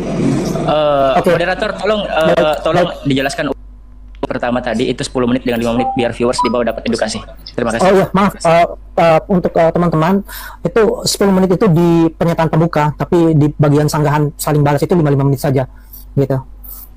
Makasih sudah diingatkan. Oke, itu poinnya Pak Suma. Beta catat ada 3 Pak Esra. Mungkin yang pertama Pak Esra terkait dengan saudara-saudara itu, yang Pak Esra sampaikan itu menurut Pak Suma bukan demikian, tapi yang saudara Bani Israel itu adalah Bani Ismail. Itu menurut Pak Suma. Walaupun mungkin dibutuhkan nanti ke depan bisa dielaborasi lebih jauh, jadi Pak Isra tolong elaborasi lagi lebih jauh terkait hal ini agar nanti Pak Suma juga bisa mengelaborasinya. Yang kedua, menurut Pak Suma dulu dari konteks ayat ini tidak ada lagi nabi yang bangkit dari antara orang Israel. Nah, kalau tidak ada, maka tidak mungkin lagi ada Israel. Itu Yesus kan dari Israel, masa bangkit lagi dari Israel kan? Ayat itu mengatakan sudah tidak ada lagi. Yang ketiga, maaf, yang ketiga apa ya Pak Suma ya? Tadi beta yang terakhir itu apa ya? Saya sedikit lupa. Pak Suma mohon dibantu. Yang ketiga terakhir itu, yang tadi poin terakhir itu Pak Suma punya. Itu ada poin yang terakhir itu Pak Suma. Ya, poin terakhirnya saya katakan bahwa Yesus tidak bisa duduk di situ karena dia berasal dari tengah-tengah Bani Israel. Baginda Rasulullah Muhammad SAW menundukkan kemudian Jazirah Arab. Nabi Musa juga demikian. Oke, yang ketiga itu Pak Esra, mungkin Pak Esra tidak perlu repot-repot untuk mempertanyakan yang dibuat itu adalah Muhammad atau bukan, karena Pak Suma juga tidak mewajibkan demikian, juga tidak apa-apa. Jadi dengan membahas bukan Muhammad itu adalah red herring. Beta langsung ingatkan ini Pak Esra, supaya Pak Esra tidak perlu membahas itu. Jadi kalau Pak Esra membahas mungkin kita akan langsung potong. Jadi silakan Pak Esra, 5 menit dimulai dari sekarang.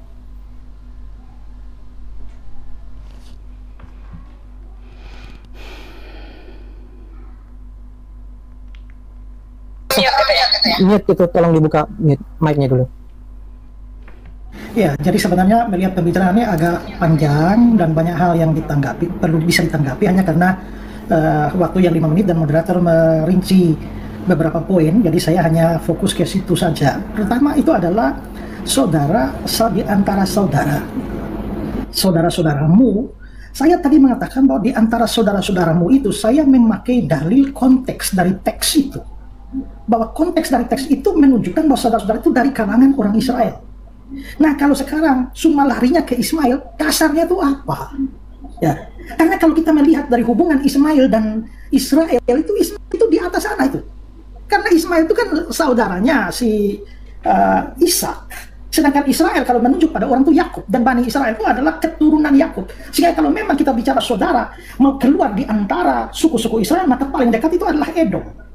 Tapi bagaimana larinya sampai Ismail yang lebih jauh di atas sana? Jadi saya mengatakan itu dari kalangan orang Israel, ada dalilnya yaitu konteks. Tapi Ismail itu bagaimana sampai bisa larinya ke Ismail, itu dasarnya apa? Ya, oke lah, seandainya dibilang Ulangan 34 ayat 10, maka Nabi itu tidak bangkit dari antara orang Israel. Kalau seandainya saya mau terima itu, Nabi itu tidak dari Israel, tapi mengapa harus dari Ismail? Dasarnya itu apa? Kedua, Ulangan 34 ayat 10, seperti Musa yang dikenal Tuhan dengan berhadapan muka, tidak ada lagi nabi yang bangkit dari antara orang Israel. Lalu akhirnya semua pakai ini bahwa itu pasti bukan Yesus, karena Yesus itu dari kalangan Israel, dan ayat ini bilang tidak ada nabi bangkit dari antara orang Israel. Disinilah saya melihat bahwa memang ya satu lagi menunjukkan bahwa semua tidak terbiasa membaca Alkitab dengan memperhatikan konteks. Ya, kalau hanya dilihat tidak ada lagi nabi yang bangkit dari antara orang Israel, ingat di situ masih ada koma, lalu ada lanjutannya ayat 11-12. Lalu ayat 10 sebelumnya itu ada seperti Musa yang dikenal. Itu berarti bahwa, perhatikan ayat 10, seperti Musa yang dikenal Tuhan berhadapan muka. Lalu ayat 11, dalam segala tanda dan mujizat. Maka seluruh konteks itu harus ditafsirkan bahwa dalam hal dikenal Tuhan berhadapan dengan muka, dan dalam hal mujizat tidak ada lagi nabi yang bangkit dari antara orang Israel. Kalau hanya tidak ada nabi yang bangkit dari orang Israel, jadi aneh. Karena setelah itu kan ada nabi Yesaya, Yeremia, Yeskiel, Daniel. Masih banyak nabi setelah Musa. Kalau begitu maka ayat ini tidak bisa ditafsirkan tidak ada nabi yang bangkit dari antara orang Israel, dan karena itu harus dari bangsa lain, dari Arab misalnya. Tidak. Maka maksudnya tidak ada nabi seperti Musa yang bangkit lagi. Tapi sampai kapan? Ulangan pasal 34 itu bagian akhir dari kitab Ulangan, yang pasti bukan ditulis oleh Musa karena di dalamnya ada tulisan cerita tentang kematiannya. Itu berarti bagian ini itu ditulis oleh generasi selanjutnya, mungkin oleh Esra. Kalau itu benar, maka sampai zaman itu, maksudnya sampai zaman penulisan Ulangan 34 ayat 10, memang tidak ada nabi bangkit dari antara orang Israel. Dalam hal apa? Dalam hal seperti Musa berhadapan muka dengan Tuhan dan dalam hal mujizat. Sampai kapan ternyata Yesus datang punya hubungan yang istimewa dengan Yahweh dan membuat banyak mujizat. Kalau konteks ini dibaca seluruhnya, maka kesimpulannya tidak bisa larinya ke Ismail sana. Lalu dikatakan, Muhammad menundukkan Jazirah Arab. Muhammad bikin mujizat menundukkan Jazirah Arab. Mujizat macam apa yang dibicarakan? Saya tidak usah bahas itu tentang Muhammad. Mohon Pak Isra, jangan dibahas tentang Muhammad, karena Pak Suma pun tidak mengatakan bahwa itu mujizat untuk menubuat untuk Muhammad. Tidak sedang membahas itu, entah tidak pun tidak apa-apa. Jadi Pak Isra jangan menyinggung itu red herring sih. Tapi tadi dia kan bilang bahwa mujizat yang dibikin Muhammad ke Jazirah Arab. Ya mungkin untuk ya oke. Tapi gini Pak Isra, tapi jangan dibahas itu lebih jauh. Beta pikir nanti itu keluar apa. Jadi bahas aja yang kalau begitu saya nggak bahas yang ketiga, itu yang kedua tadi. Ya. Dasar apa saudara-saudara itu lari ke Ismail? Kalau saya bilang itu ada dasarnya, yaitu konteks. Lalu Ulangan 34:10 problem konteks juga. Jelaskan itu. Masih ada waktu Pak Isra? Sudah cukup? Cukup. Oke, baik. Terima kasih Pak Suma. Jadi menurut Pak Isra itu bicara tentang saudara-saudara itu konteksnya demikian yang Pak Isra sudah ceritakan. Konteksnya itu dari kalangan orang Israel, konteks ayat tersebut. Maka Pak Isra mempertanyakan apa dasarnya merujuk pada Bani Ismail? Apa dasarnya di konteks itu, bagaimana mengatakan demikian? Kemudian yang kedua, kalau tidak harus Israel, bukan yang kedua ya, itu menunjukkan kalau tidak harus Israel juga, kenapa juga harus Bani Ismail gitu? Itu masih berkaitan pertama. Yang kedua, Pak Suma mengatakan tidak ada nabi dari Bani Israel. Tapi Pak Suma, menurut Pak Isra, Pak Suma tidak membaca lengkap ayatnya. Di ayat sebelumnya jelas mengatakan bahwa akan membangkitkan seorang nabi. Nah, berarti akan ada, bukan tidak ada gitu. Jadi Pak Suma mungkin tetap di seputaran ini saja supaya kita jangan melebar kemana-mana. Jadi Pak Suma boleh, karena ini waktu juga cuma 5 menit, jadi Pak Suma boleh sampaikan tanggapan Pak Suma terkait poin-poin yang sudah kita angkat. Silakan 5 menit dimulai dari sekarang. Jadi ketika berbicara mengenai Ulangan 34, sekali lagi saya katakan Yesus tidak bisa di sini, dia nggak bisa lolos, dan itu nggak ada bantahan sama sekali. Lalu kemudian saudara mengatakan mengapa harus dari Ismail? Karena hanya dari kalangan Ismail kemudian ada sebuah kitab yang isinya semuanya firman Tuhan yang keluar dari mulut seorang nabi, yaitu Nabi Muhammad SAW. Anda boleh tidak mengatakan itu bukan beliau. Makanya saya katakan saya tidak merujuk kepada Ulangan untuk menabikan Nabi Muhammad. Tidak. Nabi kami sudah jelas teruji bahwa seluruh yang keluar dari mulutnya dibukukan menjadi kitabullah, yaitu Al-Quranul Karim. Mulai dari ayat pertama sampai ayat terakhir semua adalah firman yang ditaruh di mulut baginda Rasulullah Muhammad SAW. Sekarang kalau Yesus, mana firman yang ditaruh di mulutnya? Ada. Mana? Apa? Di mana? Firman itu yang terkumpul di mulut Yesus itu mana? Tak ada. Jadi kalau saudara mengatakan kemudian itu Yesus, pertanggungjawabkan mana firman-firman yang Tuhan taruh di mulut Yesus. Tunjukkan ke saya sekarang. Ada? Tidak ada. Kalau Nabi Musa kemudian atas hari ini kemudian Anda mengatakan Ulangan 34 ini bukan dituliskan oleh Nabi Musa, berarti Al-Quran lebih benar. Berarti firman Tuhan yang ditaruh di mulut baginda Rasulullah Muhammad SAW yang mengatakan bahwa ahli kitab telah mencampur adukan firman Tuhan dengan yang bukan firman Tuhan. Dan saudara Esra sudah mengakui Ulangan 34 bukan dituliskan atau bukan wahyu yang datang kepada Nabi Musa alaihissalam. Terjawab itu. Kemudian kenapa harus Nabi Ismail? Karena Nabi Ismail juga dijanjikan oleh Allah bahwa dalam keturunannya akan datang kemudian raja-raja, di mana Nabi Musa menjelaskan kemudian bahwasanya Nabi yang sama seperti Musa ini mengawali pernyataan firman-Nya dengan nama Allah. Kemudian saudara Esra mengatakan, apa hubungannya? Tuhannya Bani Israel Rabbus Samawati wal Ard, Tuhannya Nabi Muhammad SAW Rabbus Samawati wal Ard. Hanya ada satu Tuhan. Makanya orang Yahudi hari ini kalau menerjemahkan kemudian kitab Torahnya mereka ke dalam bahasa Arab, Tuhan Hasem, mereka terjemahkan dengan kata Allah. Itu yang perlu Anda catat. Karena di dalam Kejadian 17:8, wahai Abraham, aku akan mengangkat sebuah perjanjian kekal untukmu, untuk anak-anakmu, untuk keturunanmu secara turun-temurun, bahwa aku akan menjadi Tuhan mereka. Tuhan dari Nabi Ismail, Tuhan dari Nabi Ishak, keturunannya secara turun-temurun. Jadi jangan Anda mengatakan Tuhan lain. Justru Kristen ini yang Tuhan lain, yaitu Yesus. Jadi ketika Anda berbicara kemudian tentang kenapa harus Nabi Ismail, karena hanya dari keturunan Nabi Ismail lah kemudian suara Tuhannya Abraham, Ishak dan Yakub itu berkumandang ke seluruh penjuru bumi. Di dalam Kejadian 49 nomor 10, tongkat kerajaan dan pemerintahan tidak akan berpindah dari Yehuda sebelum dia yang berhak itu datang. Dia ini siapa? Dia ini siapa? Yang menaklukkan hukum-hukum kepada bangsa-bangsa. Siapa yang menaklukkan hukum-hukum kepada bangsa-bangsa? Orang Yahudi? Tak mungkin. Adakah Yesus menaklukkan hukum kepada bangsa-bangsa? Tak mungkin. Adakah Yesus menaklukkan hukum kepada orang Roma? Tidak. Adakah Yesus kemudian kepada orang Belanda? Tidak. Tapi baginda Rasulullah Muhammad sallallahu alaihi wasallam jelas dia diutus oleh Allah, wa ma arsalnaka illa rahmatan lil alamin. Rasulullah Muhammad sallallahu alaihi wasallam diutus, wa ma arsalnaka illa kaffatan linnas basyira wan nadhira walakin aktsaran nasi la ya'lamun. Kami utus engkau wahai Nabi Muhammad tiada melainkan kepada seluruh umat manusia sebagai pembawa kabar gembira dan sebagai pembawa peringatan, meskipun kebanyakan manusia tidak mengetahui. Jadi Rasulullah diutus untuk menaklukkan hukum-hukum kepada seluruh umat manusia. Yesus, tunjukkan dalilnya, aku diutus kepada seluruh umat manusia. Tidak akan tulis di dalam Kejadian 49 nomor 10 dan Yesaya 60. Di situ jelas bahwa dari keturunan Khedar, keturunan Nebayot akan menaklukkan hukum-hukum kepada seluruh bangsa-bangsa. Yesus, aku diutus hanya kepada domba yang sesat dari umat Israel. Ya, baik. Silakan. Baik. Terima kasih Pak Suma. Jadi Pak Isra, nampaknya argumen Pak Isra itu berusaha dibantah dengan Pak Suma mengatakan bahwa kenapa harus Bani Israel, karena hanya dari Nabi Muhammad lah keluar kitab, dari mulutnya Nabi Muhammad ada kitab gitu. Jadi akhirnya ya di sanggahan yang keempat ini akhirnya keluarlah kesimpulannya Pak Suma bahwa Nabi Muhammad yang dinubuatkan gitu, dari sebelumnya masih abu-abu. Jadi tapi ini sudah jadi relevan kalau misalnya Pak Isra mau langsung membantah kalau itu adalah bukan pada Nabi Muhammad gitu. Kemudian yaitu firmannya, mana firman yang ditaruh di mulut Yesus menurut Pak Suma. Jadi Pak Isra perlu menjawab ini gitu. Jadi konteks yang Pak Isra minta itu, konteks ayat terkait ulang itu, nampaknya Pak Suma itu mendasarinya pada konteks Al-Quran. Jadi bukan soal dari ayat ulangan itu. Kira-kira demikian. Baik, silakan Pak Isra, 5 menit dimulai dari sekarang. Ya, jadi tadi dalam komentar awal beliau mengatakan bahwa untuk ulangan 34 ayat 10 Yesus tidak akan lolos. Tapi kan saya menunjukkan tadi kesalahan penafsiran dia itu adalah dia tidak memperhatikan, semua tidak memperhatikan konteks ayat itu, yaitu ayat 10 dan ayat 11 sampai 12. Dia cuma lihat kalimatnya saja, yaitu bahwa tidak ada lagi nabi yang bangkit dari antara orang Israel. Tadi kan saya sudah tunjukkan bahwa tidak ada lagi nabi yang bangkit dari antara orang Israel. Tidak bisa ambil itu karena itu jadi soal, karena setelah Musa itu masih bangkit banyak nabi dari Israel.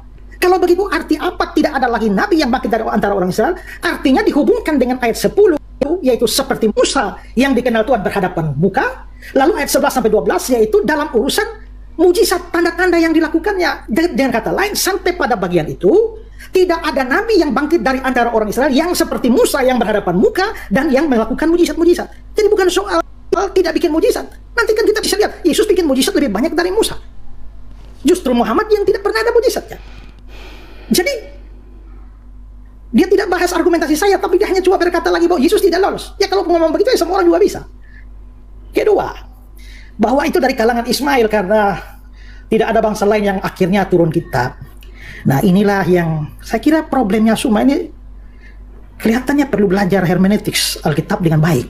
Karena saya kasih tahu ya, ada di dalam hermeneutiks Alkitab itu ada dua istilah yang mirip, yaitu eksegesis dan eisegesis.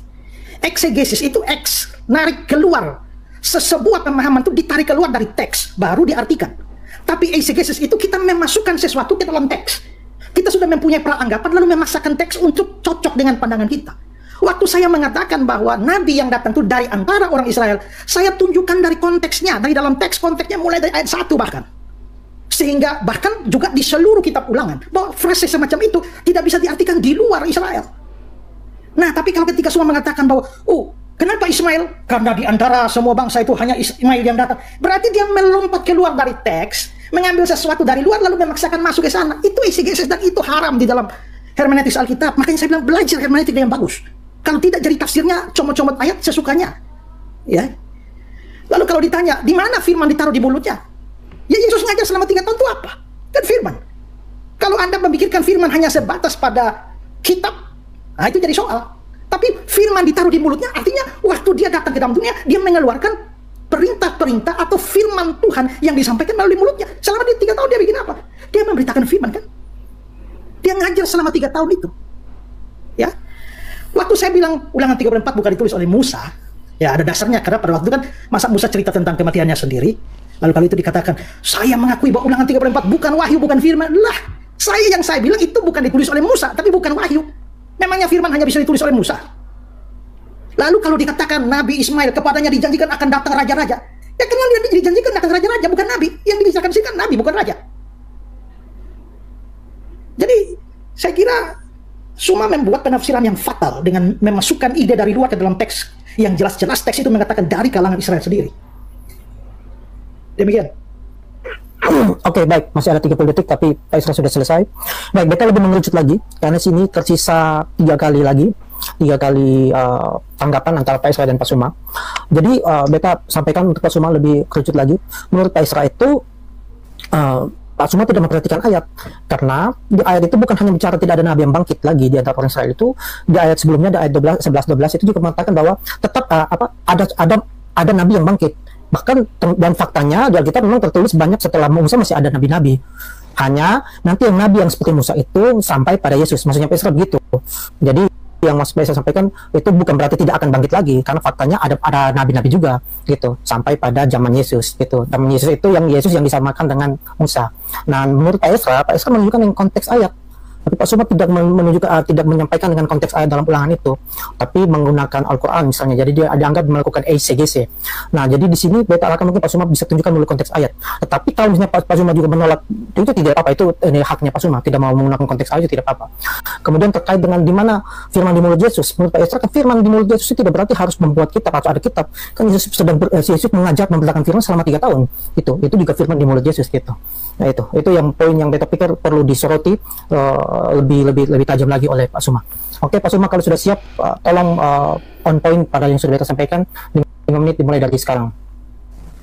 Iya. Jadi kalau Saudara Esra berbicara mengenai hermeneutika dan seterusnya, itu adalah dapur Kristen terhadap kitabnya orang Yahudi, Bung. Silakan aja. Anda mau melakukan eksegesis apapun terhadap kitabnya orang, silakan aja. Tapi ini kita sedang berbicara tentang oknum yang sama seperti Musa. Jadi seindah apapun kemudian ilmu yang Anda punya tentang hermeneutika dan seterusnya, itu tidak akan pernah bisa menggantikan orang yang sama seperti Musa itu. Silakan Anda dengan keilmuan saudara, silakan. Tapi apakah Yesus kemudian sama seperti Musa? Tak ada kesamaan 1% pun. Apatah lagi ketika berbicara mengenai Ulangan 34. Seperti Musa yang dikenal Tuhan dengan berhadapan muka, tidak ada lagi nabi yang bangkit di antara orang Israel. Berarti harus ada nabi di luar Bani Israel yang berhadapan muka dengan muka bersama dengan Tuhan, sehingga nabi itu sama seperti Musa. Kembali ke Ulangan 18 nomor 18 tadi. Nah, apakah Yesus berhadapan muka? Di mana dia berhadapan muka dengan Tuhan? Tak ada dalilnya. Kalau di Al-Quran, Subhanalladzi asra bi 'abdihi lailan minal masjidil harami ilal masjidil aqsa. Bagaimana kemudian baginda Rasul Muhammad SAW berhadapan muka dengan Tuhan pencipta langit dan bumi tanpa perantara. Oke? Nah, sekarang kita lihat Ulangan 34. Tidak ada lagi nabi yang bangkit di antara orang Israel. Nabi yang kayak mana? Yang memiliki tanda-tanda mukjizat. Jadi kalau Yesus ada berjuta mukjizat, itu tidak menjadi aturan, tidak menjadi acuan, tidak menjadi sesuatu yang menjadi dasar untuk mendudukkan dia sama seperti Musa. Karena sebanyak apapun mukjizat Yesus, tidak ada lagi nabi dari Bani Israel terkait dengan mukjizat. Nabi Musa belah lautan, baginda Rasulullah Muhammad SAW belah bulan. Apa masalahnya kemudian? Dalam hal segala tanda-tanda yang diberikan kemudian oleh Allah kepada baginda Rasulullah Muhammad SAW, tanda-tanda yang diberikan kemudian Allah kepada Nabi Musa alaihissalam. Bagaimana kemudian pewahyuan itu datang? Bagaimana kemudian para malaikat itu datang untuk menyampaikan firman kepada Nabi Musa dan kepada Nabi Muhammad SAW? Tidak ada lagi hal itu terjadi di tengah-tengah Bani Israel. Kalaupun ada, tidak sama seperti Musa. Ini dalil. Jadi kalau Anda mengatakan dalil ini kemudian menceritakan masih banyak nabi-nabi, tapi yang sama seperti Musa, berdasarkan dalil ini tidak ada lagi yang dilakukan atas perintah Tuhan di tanah Mesir terhadap Fir'aun. Nah, hal-hal yang terjadi sama seperti Musa inilah, tentang mujizat, tentang tanda-tanda, kemudian kebangkitan di antara orang-orang yang ada di tengah kaumnya tersebut, kemudian pembebasan dari tanah Mesir terhadap penindasan Fir'aun, terhadap orang-orang yang kemudian ingin melakukan kekuasaan dan penindasan kepada umat yang datang kepada Nabi Musa, itu harus sama dilakukan oleh nabi yang sama seperti Nabi Musa. Yesus ada nggak? Tak ada. Anda mau mendudukkan Yesus ini di mana? Sementara di dalam kitabnya orang Yahudi diterangkan dengan sangat jelas, wanitan sefer aser lu yada sefer lumar kira. Nah, fa amar lo yadati sefer. Di situ dikatakan apabila kitab itu diberikan kepada seorang yang tidak dapat membaca dengan mengatakan baca, ikra, maka dia akan mengatakan lo yadati sefer. Aku tidak dapat membaca. Ini siapa? Ini firman Tuhan yang datang kepada Nabi yang sama seperti Nabi Musa. Kenapa? Karena kitab itu kitab termaterai. Oleh karena kitab itu termaterai, maka semua yang ada di dalam isi sebuah kitab ini harus berasal dari firman Tuhan yang ditaruh pada Nabi, yang mulut Nabi yang sama seperti Nabi Musa. Nah sekarang mana firman itu? Oh, dia mengajar 3 tahun. Musa mengajar Torah berapa tahun? 3 tahun? Oh tidak. Musa menerima hukum Taurat dengan ketetapan dan hukum-hukum yang ada di dalam itu berangsur-angsur, bertahap-tahap, sama seperti Al-Quran yang datang kepada baginda Rasul Muhammad SAW, bertahap-tahap, berangsur-angsur. Yesus mana? Firman yang ditaruh di mulutnya itu mana? Saudara mengatakan mengajar 3 tahun. Mana ajarannya? Mana? Kitabnya di mana? Yang hafal siapa? Tak ada. Nabi Musa alaihissalam kitabnya ada. Nabi Muhammad SAW kitabnya ada. Yesus kitabnya? Mana kitabnya Yesus? Ada. Berarti firman Tuhan bukan di mulut Yesus, firman Tuhan adanya di baginda Rasulullah Muhammad SAW. Oke, terima kasih Pak Suma. Ini akan menjadi sanggahan terakhir Pak Esra. Kemudian setelah itu Pak Suma akan menutup di babak kedua ini. Pak Esra, perhatikan. Jadi menurut Pak Suma ini tidak ada lagi nabi dari Israel. Tetap Pak Suma stand dari situ. Walaupun tadi Pak Esra sudah sampaikan bahwa faktanya di Alkitab ya setelah Musa masih ada nabi-nabi gitu. Kemudian yang berikut ketika Pak Esra minta terkait konteks yang dibahas yaitu terkait dengan Ulangan 18 ayat 15 sesuai dengan tema kita, tapi Pak Suma tetap membahas menurut dasar Al-Quran. Dia pikir juga tidak apa, itu terserah Pak Suma. Kemudian Pak Suma mengatakan bahwa ya, kalau Yesus mengajar 3 tahun, apakah Musa juga mengajar 3 tahun atau mempunyai kitab mengajar 3 tahun gitu? Mungkin ini juga kembali soal kesamaan itu. Atau mana Yesus kalau dia mana kitab Yesus kalau dia memang mengajar 3 tahun gitu? Mana kitabnya? Jadi keharusan Yesus harus punya kitab itu. Jadi Pak Esra tolong poin ini yang dipertajam untuk tanggapan terakhir Pak Esra ini. Kemudian setelah itu menjadi ditutup oleh Pak Suma. Silakan. Ya, jadi ini banyak hal yang dibicarakan ya. Tapi saya waktu yang terbatas saya menyampaikan beberapa yang saya ingat saja. Jadi ketika saya menunjukkan bahwa itu membutuhkan hermeneutik yang bagus, lalu beliau bilang bahwa hermeneutik tidak bisa gantikan orang seperti Musa. Lah, siapa yang mau menggantikan orang seperti Musa itu dengan hermeneutik? Justru pendekatan hermeneutik yang baik itu yang bisa menentukan siapa orangnya di sana, ya. Nah, makanya justru pendekatan hermeneutika yang saya bangun, yaitu bahwa satu ayat itu tak boleh dilepaskan dari konteksnya, maka memastikan bahwa nabi itu harus dari kalangan orang Israel. Itu hermeneutika itu justru membuktikan bahwa nabi seperti Musa harus dari kalangan orang Israel. Bukan hermeneutikanya dibuat untuk menggantikan orang itu yang seperti Musa. Itu tidak memahami apa yang saya maksudkan. Jadi sekali lagi bahwa ya silakanlah, ini sudah mau berakhir. Silakanlah berargumentasi bahwa itu adalah Ismail. Tapi ingat bahwa Anda tak bisa menunjukkan dari dalam teks untuk membenarkan bahwa itu adalah nabi dari luar orang Israel. Dan saya menunjukkan dari teks bahwa nabi itu dari kalangan orang Israel. Kalau dikatakan bahwa Yesus tidak memiliki kesamaan sama sekali, 1% juga tidak ada. Lah tadi kan saya sudah sampaikan sejumlah hal itu. Ya, walaupun mungkin kita tidak sempat memperdebatkan itu, tapi kan sudah saya katakan itu. Lalu kalau dikatakan bahwa Ulangan 34 itu, ya lagi persoalannya sama, harus nabi dari luar Islam itu seorang nabi seperti aku akan datang. Lalu Ulangan 34 ayat 10 bahwa tidak ada lagi nabi yang datang, konteksnya itu di ayat 10 dan ayat 11, 12, itu berarti bahwa tidak boleh diartikan bahwa menganulir nabi dari luar menganulir nabi dari dalam Israel, dan berarti nabinya harus dari luar Israel. Lalu soal firman di mulut ya. Tadi saya sudah tunjukkan firman itu di mulut dia itu waktu dia 3 tahun itu dia mengajar. Lalu ditanya mana kitabnya? Lah, teks itu tidak bicara soal kitab kok, soal firman di mulutnya. Jadi dia menyampaikan firman. Firman yang disampaikan ditulis oleh para penulis Alkitab. Tapi kan tidak ada keharusan dalam teks itu bahwa firman ada di dalam mulutnya, berarti dia sendiri harus menulis sebuah kitab kan? Keharusan dari mana? Siapa Suma yang harus mengharuskan bahwa Yesus harus punya kitab? Padahal teks itu tidak mengatakan harus punya kitab. Ya.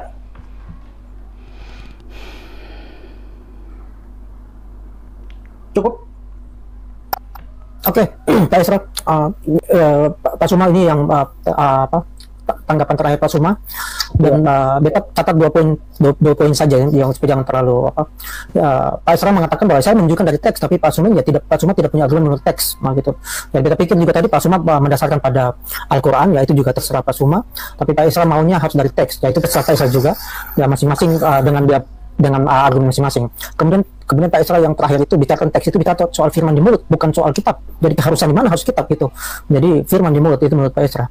Jadi silakan maksimalkan 5 menit terakhir ini Pak Suma untuk kita akhiri babak kedua. Silakan. Oke, baik. Di dalam kitabnya saudara kita Yahudi, Yesaya 21 diterangkan ucapan ilahi, ucapan Tuhan terhadap Arab. Di belukar di Arabia kamu akan bermalam, hai kafilah-kafilah orang Dedan, hai penduduk tanah Tema, keluarlah, bawalah air kepada orang yang haus, pergilah sambutlah orang yang mengungsi dengan roti, sebab mereka melarikan diri terhadap pedang. Ya, terhadap pedang yang terhunus, terhadap busur yang dilentur, dan terhadap kehebatan peperangan. Sebab beginilah firman Tuhanku, dalam setahun lagi, menurut masa kerja prajurit upahan, maka segala kemuliaan Kedar akan habis, dan dari pemana-pemana yang gagah perkasa dari Bani Kedar akan tinggal dalam jumlah kecil saja, karena Tuhan Elohim Israel telah menyatakan demikian. Al-Quran kemudian, inna arsalna ilaikum rasulan syahidan alaikum kama arsalna ila fir'auna rasulan.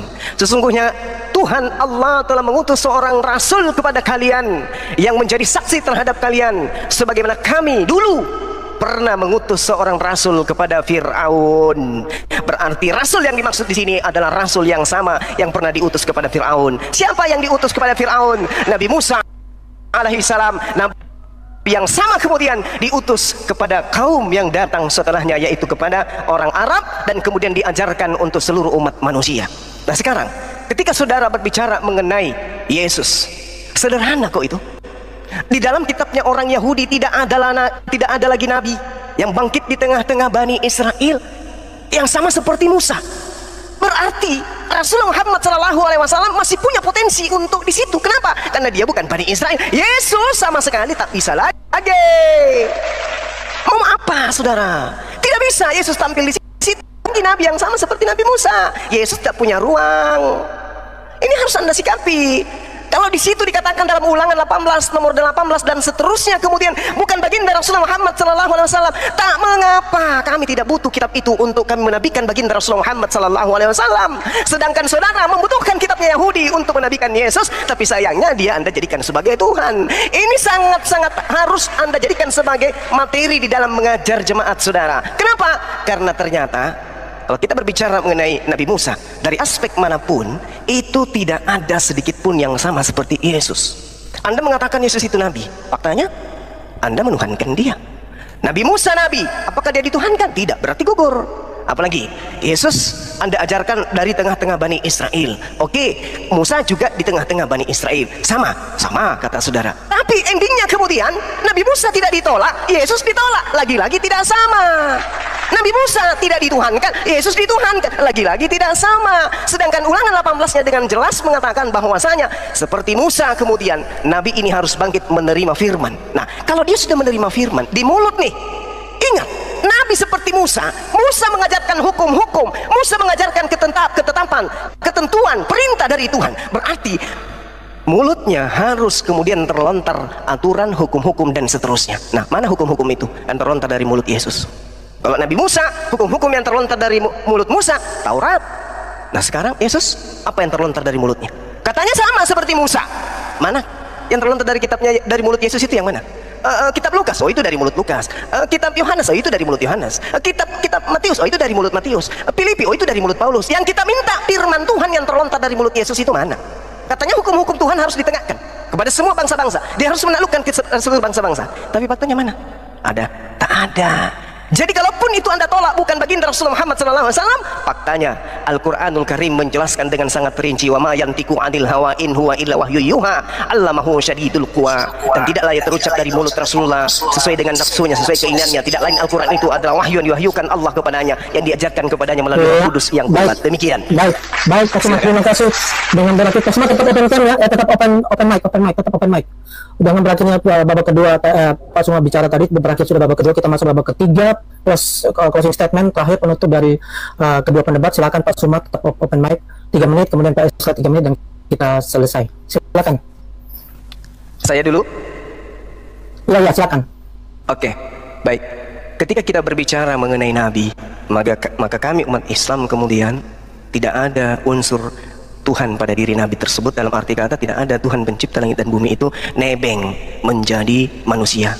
Itu ketika kami berbicara mengenai Nabi. Artinya siapapun dia yang diterangkan kemudian di dalam Ulangan 18 itu tidak berbicara mengenai manusia yang Nabi yang adalah juga Tuhan. Sedangkan kalau berbicara mengenai Yesus, di dalam kitab saudara Kolose 2 nomor 9, sebab dalam Yesuslah berdiam secara jasmania, secara biologis seluruh kepenuhan ketuhanan. Kaki-kakinya Yesus, tangannya Yesus, kepalanya Yesus, tubuhnya Yesus, perutnya dan seterusnya itu adalah ilahi. Tuhan Anda itu adalah Theos Anda. Sementara Nabi Musa tidak. Nabi Musa itu manusia.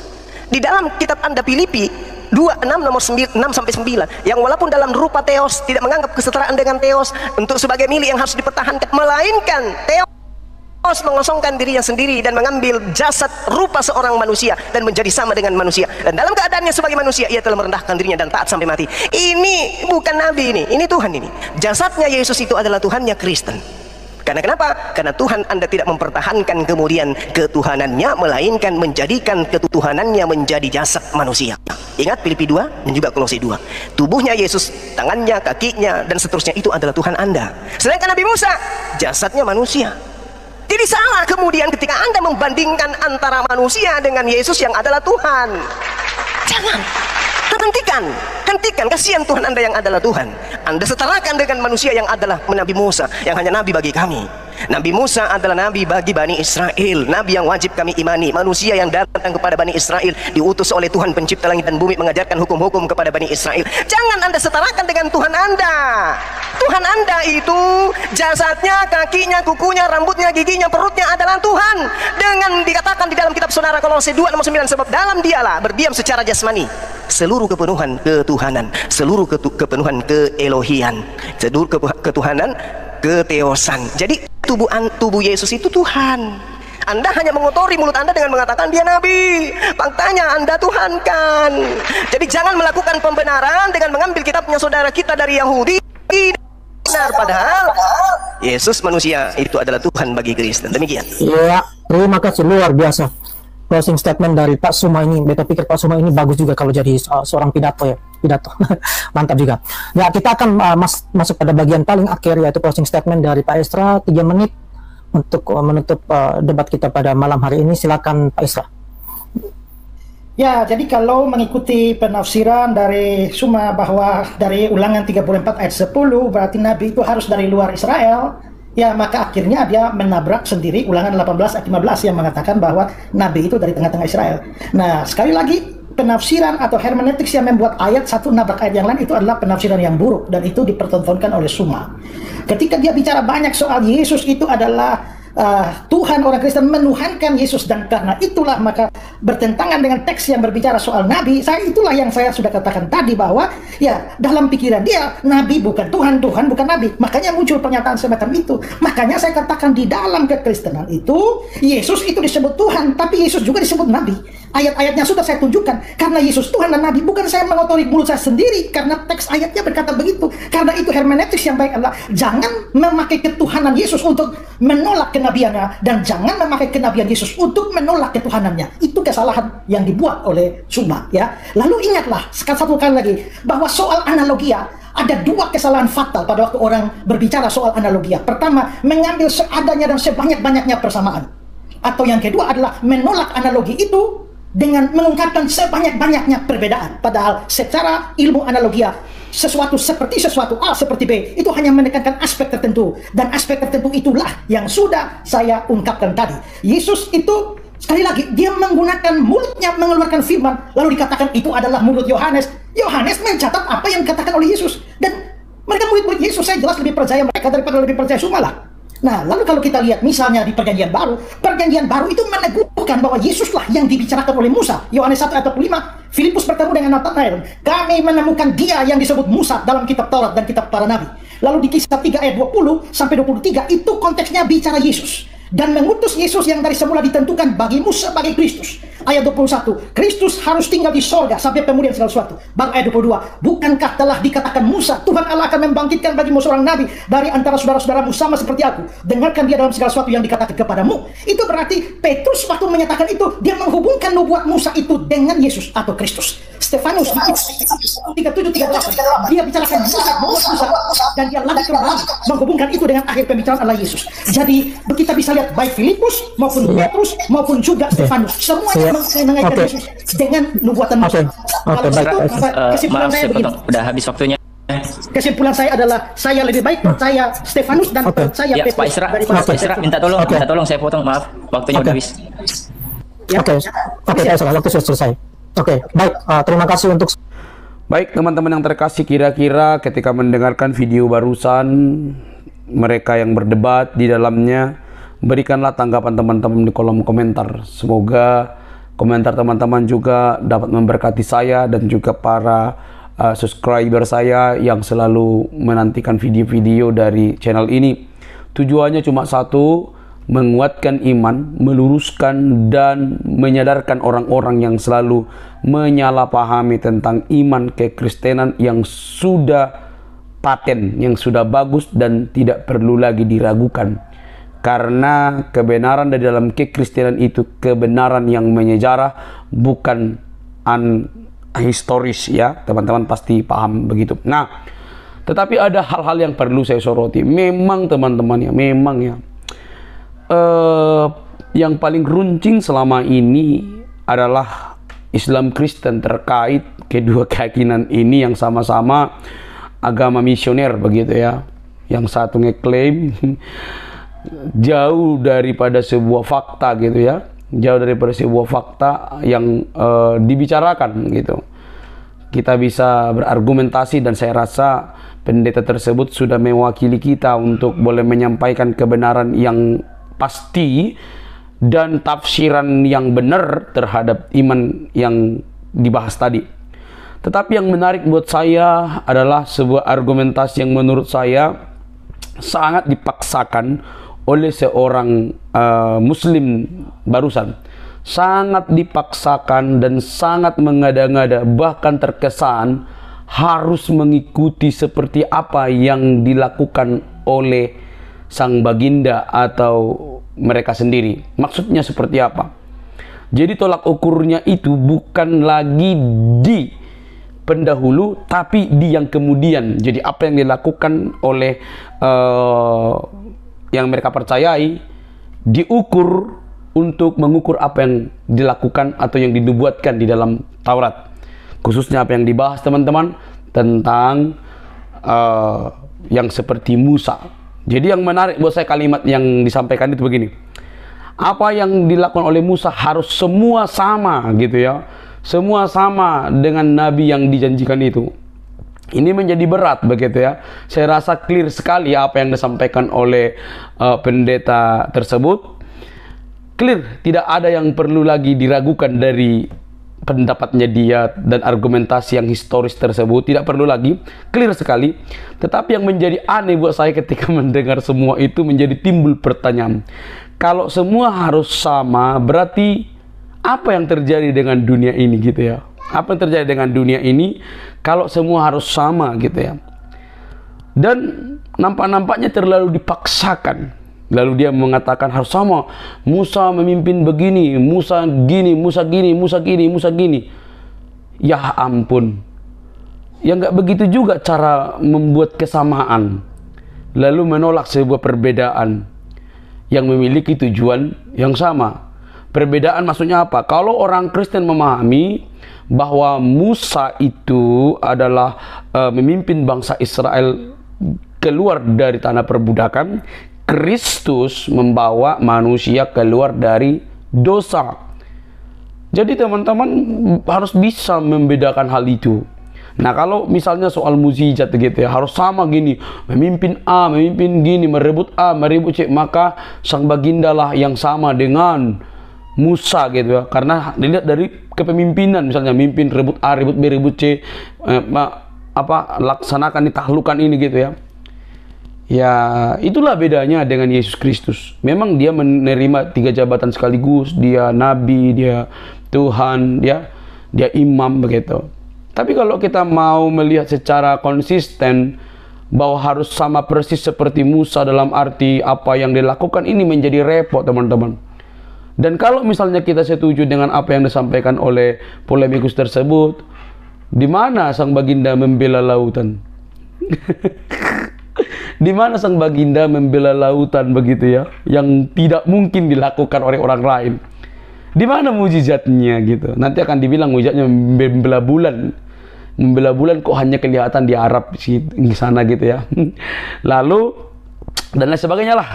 Mujizatnya ya turunnya Quran. Ya itu kan sebuah persepsi sebenarnya. Tapi dari sini kita tahu teman-teman bahwa perdebatan-perdebatan yang begini memang tidak selesai-selesai dari dulu hingga sekarang, dan dari pendahulu-pendahulu mereka ini, mulai dari Ahmad Deedat, Zakir Naik yang masih eksis sampai sekarang, sampai nanti itu aja gitu. Sebenarnya Kristen itu sudah selesai menjawab itu. Dan jangan sampai salah paham juga, Taurat itu dengan perjanjian baru itu dipercaya oleh orang Kristen semuanya. Memang orang Yahudi mempercayai hanya perjanjian lama, tapi kekristenan mempercayai perjanjian lama dan juga perjanjian baru sebagai penggenapan dari perjanjian lama. Jadi semua apa yang dikatakan, dinubuatkan dalam perjanjian lama itu tergenapi semua di dalam diri Yesus sempurna, membawa manusia keluar dari perbudakan dosa. Tidak ada yang lain. Tidak ada yang lain, apalagi agama yang setelah Yesus Kristus dan lain sebagainya. Tidak ada, hanya di dalam diri Yesus Kristus. Bagi orang Kristen, selesai di Yesus Kristus. Dia Tuhan dan Juru Selamat. Kalau Musa memimpin bangsa Israel keluar dari perbudakan, Yesus memimpin manusia keluar dari dosa oleh karyanya yang mati di kayu salib. Oke teman-teman, sampai di sini teman-teman pasti paham lah ya. Hanya orang yang tidak mau menerima kenyataan itulah yang akan kepanasan dan kesurupan dan tidak mau terima data itu. Oke, berdirilah dalam keyakinanmu seperti slogan atau tulisan Quran, lakum dinukum waliyadin ya. Jadi kalau memang tidak mau menerima kenyataan dan memaksa, biasalah tukang maksa gitu ya. Oke teman-teman, tidak perlu kepanasan, mari cerdas, salam waras, Tuhan memberkati kita. Jangan lupa untuk mendukung dengan cara subscribe, like, comment, dan share. Sampai ketemu di video selanjutnya. Bye-bye.